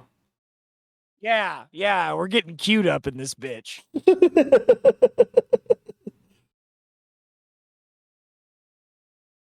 Oh, here's my normie recommend. Cake. People should listen to Cake more. Oh yeah, Cake rules. Cake's not even that normie. Are they not? Cake is like kind of weird. Oh. Cake is kind of weird for how successful they are. Is that not much of a hipster that the band I consider normie is kind of weird? I would say that if I went to work right now and I said, "Hey, how many of you listen to Cake?" No one would know what the fuck I'm talking about. It's definitely true that I don't know a lot of people who listen to Cake. But reluctantly crouched at the Up the starting starting line, and engines pumping and thumping in time. The green light flashes, the flags go up, churning and burning. They yearn for the cup. Definitely remove maneuver. And muscle for rake, fuel burning fast on an empty tank. Reckless and wild, they pour through the turns. The prowess is potent and secretly stern. As they speed through the finish, the flags go down. Their hands get up, and they they get out of town. The arena is empty, except for one man still driving and striving as fast as he can. The sun has gone down and the moon has gone up. And somebody left with the cup, but he's driving and hugging the turns and thinking of someone for whom he still burns. He's going the distance. Dude, I try so hard. I try so fucking hard. The Cake is one of the artists that I like practice for singing. I need to learn how to talk into a microphone. Oh, it's actually hard. No, it is. It is. That's the thing. Like, it's actually not easy to do. But also he does have some like sing-songier stuff. But or they do. What's I really like Mexico by them. I don't know if you know that one. I do not. I had a match, and she had a lighter. I had a flame, but she had a fire. I was bright, and she was much brighter. I was high, but she was the sky. It's a good one. Oh, my favorite line in that song is, "I don't know much about Cinco de Mayo," and I'm never sure what it's all about.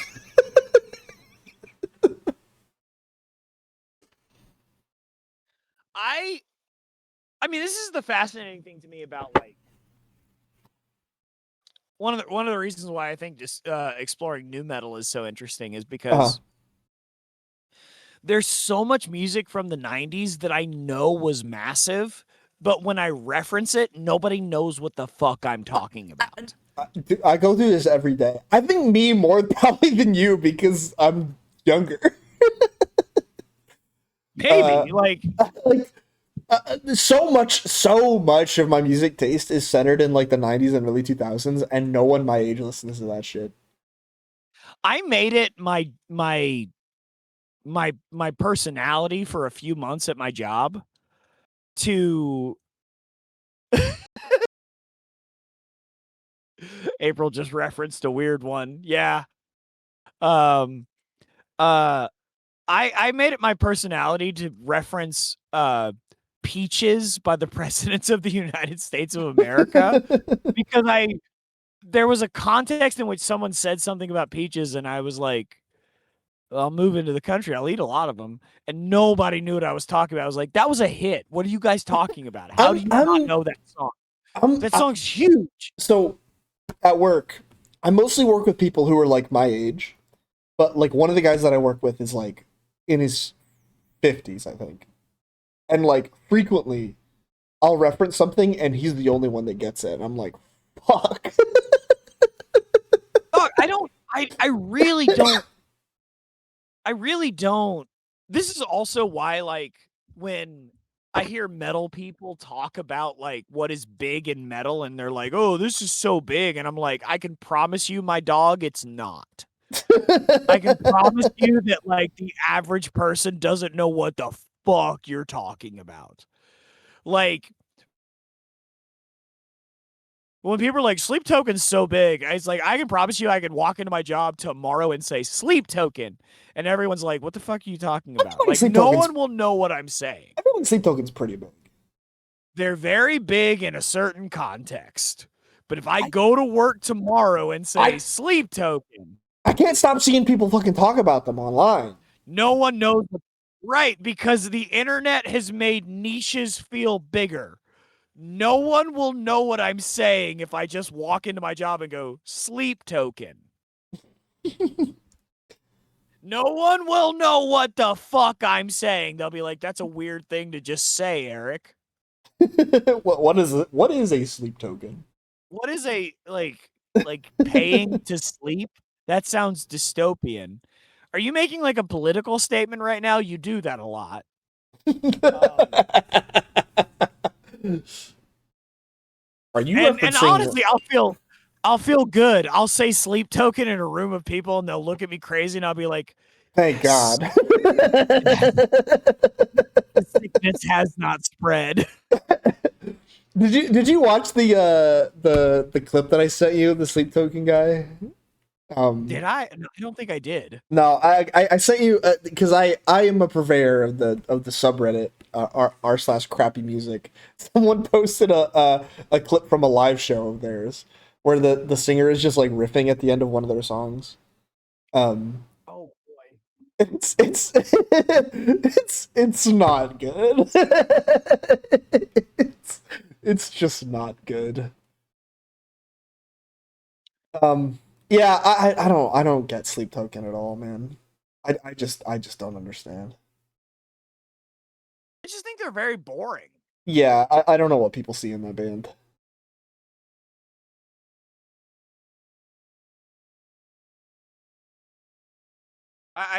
Yeah, I really It, don't. it truly is Disney metal.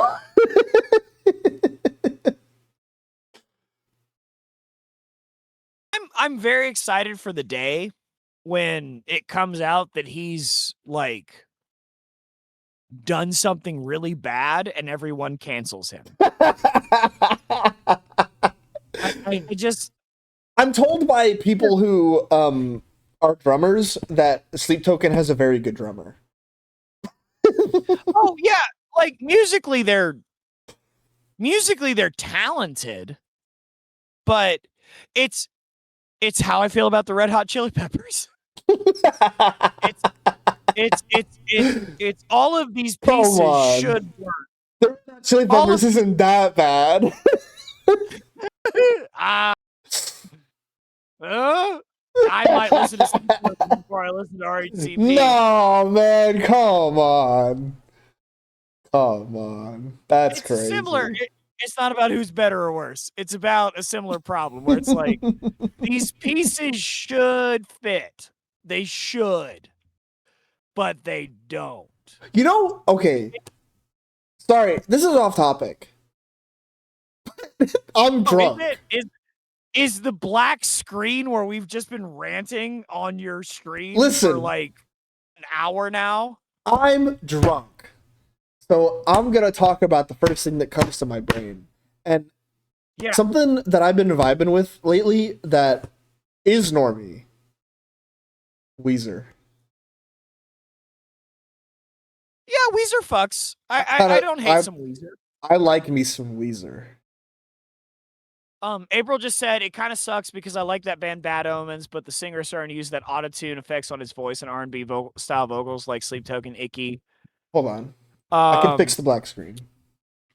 yeah, listening to two drunk dudes ranting about music with a black screen just feels like morning radio. I'm vibing. Hold on. I can fix the black screen. One second. One second. No one's asking you to fix it. I think I'm people are gonna praising I'm it, I'm honestly. I'm gonna fix it.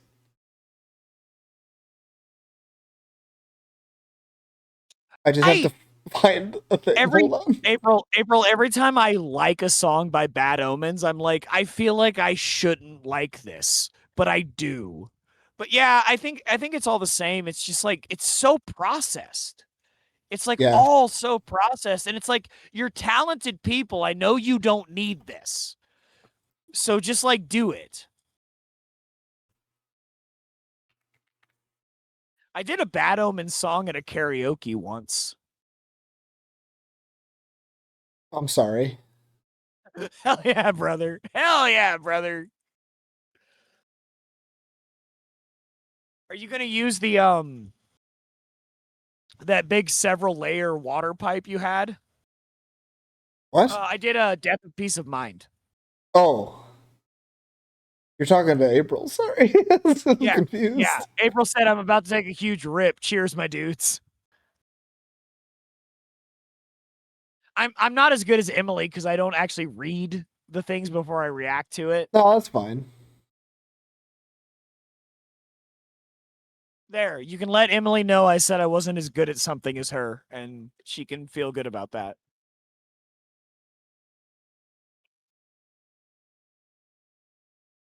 Hold on. Okay, I fixed the black screen problem. I fixed it. There we go. What are we doing? What are we doing? What are we doing? What? Now people have something to be entertained by. Is this you're not even playing, right? Like No, this is just a that's GIF. yeah. Streaming's so easy. You just have to play the gifs of something else. It's Subway servers, dude. It's what all the kids. It's what you have to put in the corner of your TikTok so that people will keep watching it.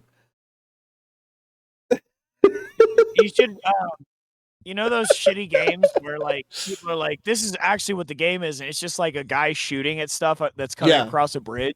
yeah. You should just start like streaming that. Well, there's a game called it's called like oh you wanted those games, huh? And it's just like a compilation of all the games from those ads.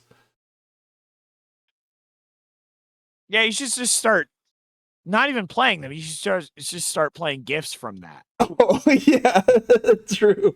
Well, there's like a whole like Facebook like ecosystem of people just like showing that, but like putting their face in the corner like they're playing.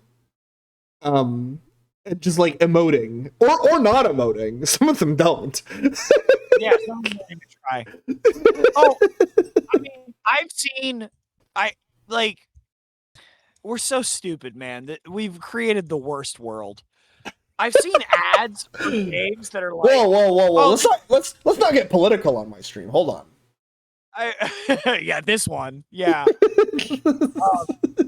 I've seen these ads where people are like, this isn't one of those. This is one of those games where it's actually what you want to play. But I've like watched several different people have those ads, and I've been like, why are you all playing the exact same level, the exact same part? None of you are playing this. And then at some point, they got the guy who plays Homelander from The Boys to advertise like that. So it's Homelander pretending to play one of those games. And I'm like, I want to kill myself. I want to, I this is, I legitimately think that like the like prevalence and the not just the prevalence, but the like just the way ads are like is one of the most radicalizing things in the modern world today. Like it is I have written a song that was inspired by how much I hate advertisements. Um someone has to die at some point, I've right? Like, I've been very tempted to write more, but I have restrained myself. why? Well, I gotta finish the first one at least. Why? I gotta finish Well, the first okay. one first. It's not a reason to not write about a topic multiple times. I guess that's true. But like literally like one of my first like real creative experiences was I was driving to Gainesville to meet up with my buddy Keon to write some music, and I was and when I got like by the time I got there, because I was like listening to music and stuff, and like back then I was listening to it on YouTube, so I was getting ads and stuff. um by the time that I got to his place, I was like, I know what we're writing a song about.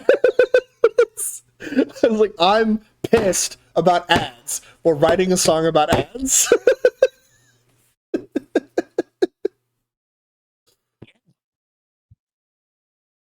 It's so, and it feels stupid to write about It because does. you Well, you look at it and you go, this is such a dumb thing to write about, but this is prevalent. I honestly, I think it's still some of the best lyrics that I've ever written. Um,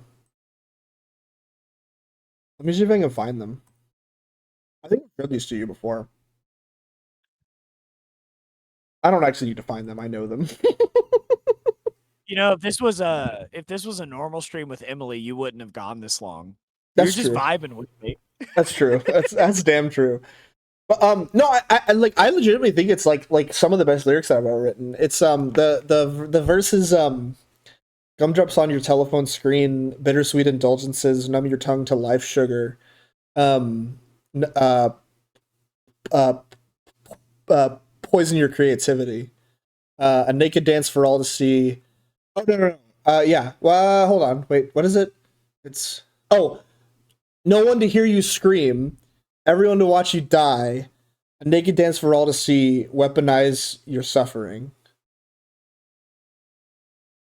I like a naked dance for all to see. I think that's a cool line. Yeah. I mean, I actually like those lyrics a lot, but that's the part that like really was like, ooh, I like that. Yeah. No, I think it's some of the best work I've ever done, but we need to finish that fucking song. But Keon's a little bitch who won't. I know that pain, man. Thank you. That feels patronizing, but thank you. No, I just yawned. I'm sorry. No, I not didn't mean you. that. No, I mean April. Oh, I'm not. No, that is not April. Feels April does not. April would just not say. If April truly was like that was shit, she just wouldn't say anything. I know April. In text form, it just feels like a thank you, Kanye. Very cool. For a while, I was absolutely April is praising you. For a while, I was on my friend's YouTube Red plan for no ad. By the way, what a disaster of marketing, YouTube Red. They should not have called it that. For the no ad viewing, but they recently didn't renew. Because since I don't, everything is just, I just watch everything on my computer. And I have an ad blocker. Every time I go over to Kat's house and we watch stuff on YouTube through her just like Roku TV, I'm like, oh my God, ads are the worst. Like there's so much. It's awful. Like, it's so egregious. To go from ad blocker to having to watch YouTube with ads, it's the worst. Yes, it's so bad. We're living in Black Mirror. We are living a Black Mirror episode. It's awful. It fucking sucks. Like it is the most infuriating thing to me. Like just the degree to which we are advertised to. Everything is a fucking ad. Every companies are naming themselves after the bad thing in sci-fi novels. Yeah. Like or fantasy novels if you're Peter Thiel. Yeah. There's Soylent. There's Palantir. Yeah. Like, guys, did you actually read these books? Soylent was my favorite. Yeah, Soylent is funny as hell, yeah. Did they even know? They had to know.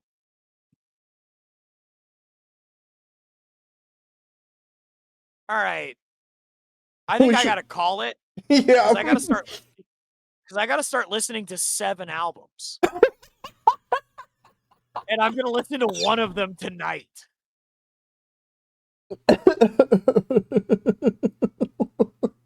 Which one should I listen to tonight? What do you think?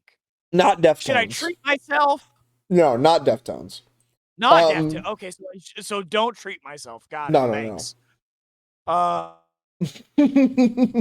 You should listen to the Stink Bug. Tonight? Listen to the Stink Bug album. Okay. That's the mystery box. Okay. Oh God, I hope it's good. God, I hope. Oh, April saying Papa Roach potatoes. No, man, no.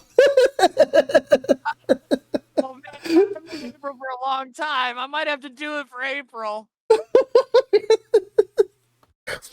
I'll listen to what's the shortest one on this list? I'll listen to that one.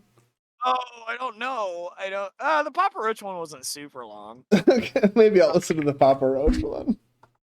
All right, side by side. You want to do it?